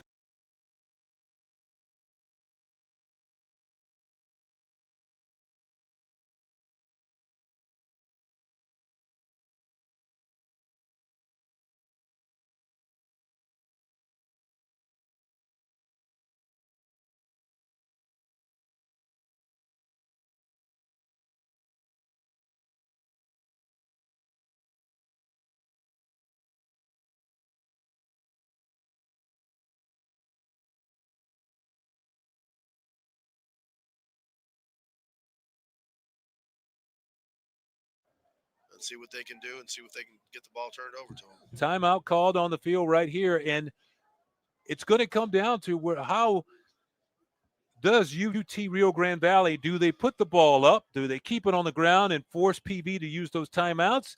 It's going to be a decision they're going to have to make. It's going to come down to Coach Travis Bush and what he thinks is the best option for his team to come away with the W.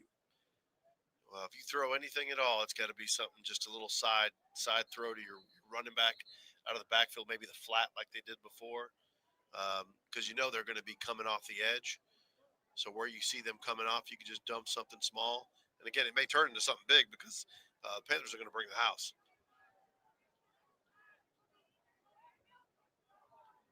So a loss of a yard on the play. 2nd and 11 coming up right now.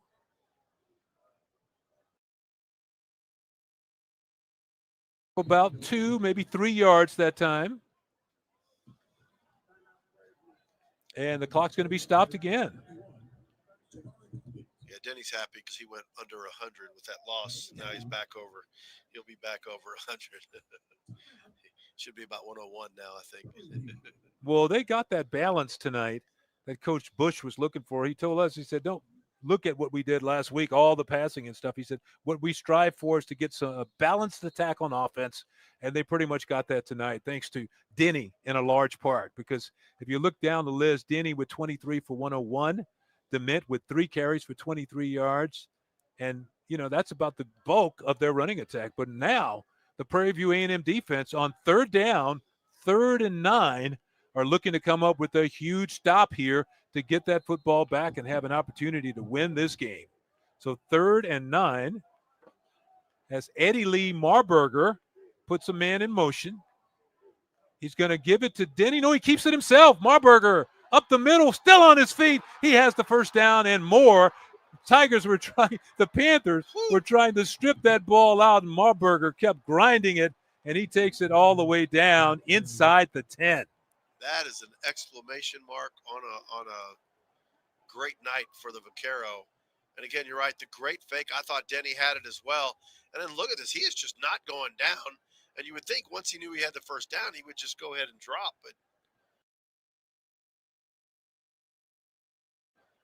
man, what a great run. Well, what a decision to keep that football there. And, you know, Denny, everybody in the building thought that ball was going to number 32, and he faked it in there on that zone read, pulled it out and kept it himself and showed that he has some wheels also, and he takes it down there. So the Panthers, you know, what they thought was a play that was stopped, saw Marburger rolling up the middle, picking up a big gain there, running for 27 yards on the carry for the big first down.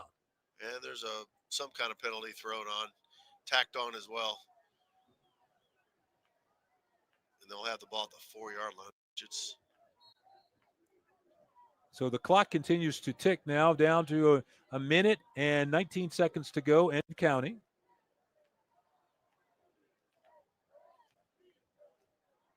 Power formation. Marburger is going to keep it again, and he stretches his way down to about the 2-yard line. Surprised he didn't just take a knee. He gets up slowly after that run, so may have had the wind knocked out of him. And that penalty was for a face mask. They hit the face mask on that 27-yard run by Marburger. I thought I saw it, but I didn't see a flag at that time. But that makes sense, Butch. I should only have to snap it one more time. This time it looks like a victory formation for UT Rio Grande Valley. Marburger takes the snap and takes the knee with 28 seconds and counting. But what a battle we had here tonight. I mean, what a hard-fought battle here at Prairie View A&M. Yeah, two quality football teams absolutely going at it. Thought the physicality on both sides, elevated. They elevated each other, quite frankly, I thought. Both teams tested each other incredibly well. And again, if you're a Prairie View fan, watching this, man, you got to like the fight in this team, the composure they had. They executed in big moments, fell a little bit short in this one. But, man, played really well. For Prairie View, you can almost – that ended those drives, and then that fumble took away the last grasp opportunity there. And you can see Eddie Lee Marburger there with his stats on the night, and, he was basically the man. Yeah, he's going to be mad at only 61% completion. 600 through 263 yards and a touchdown. That last run showed his grit, though, and just what he's about. And let me just tell you, if you're a fan of University of Texas Rio Grande Valley, my word, you have come on with a brand new program, and obviously Coach Bush is building something that you can be proud of. The way they play, they're ready. They made great adjustments. The physicality, how they played, you can be proud of what they're doing for sure. And again, I think as a Panther fan on the other side of that, yeah, they got a loss, but I'll tell you, they show great discipline, and the changes they made and their ability to be flexible throughout the game, I thought was impressive. That allowed their comeback. They just fell short, couldn't quite close it out. Well, and that's just they're going to look at this, and when they look at that tape tomorrow, as you see the final score, the final stats right there, and you can go down the list and you can talk about those and see the difference in the game. But Prairie View managed to tighten everything up. You can see from the second quarter on, they were back in this ball game. And let's keep in mind, they were down 17-0 early in this ball game and fought all the way back to take the lead. Yes, 100%. And again, it was. And again, the interesting part was the quarterback change. That gave them some serious momentum at that spot when you change quarterbacks and Tevin Carter comes in there. That increased their running game. They tended to get more physical. It'll be interesting to see who they move forward with. But there was a lot of good things you could see. I think the coming out of the gate a little bit slow and not as intense as they needed to be. I think they're going to learn that lesson in this one. But a great football game, a good contest. And again, we've had two really great ones with Prairie View to open the season. Yeah, and it's really funny to look at that because, it is a loss, but it's also a teachable moment tonight because basically, like I said, they got behind early. You didn't get out of the gate like they wanted to, got behind early, but this team is a special team. I mean, they have a lot of fight in them, and they're never out of any game. Yeah, no. And again, I think it all starts with Coach Jackson's and his discipline and the way he coaches that team, how calm they are. There's no point in this team, in this game, that you thought they were out of it, even when it was early 17-0. Well, thank you very much, my friend. Enjoyed it as always. And I'm going to say good night now for Jorge Vargas and our entire crew. I'm Butch Alcindor saying so long from Prairie View, where the final score is 27-21. UT Rio Grande Valley knocking off the Prairie View Panthers. All games airing on SWAC TV are streaming live and archived on the SWAC TV app. This has been a presentation of the Southwestern Athletic Conference. Good night, everybody.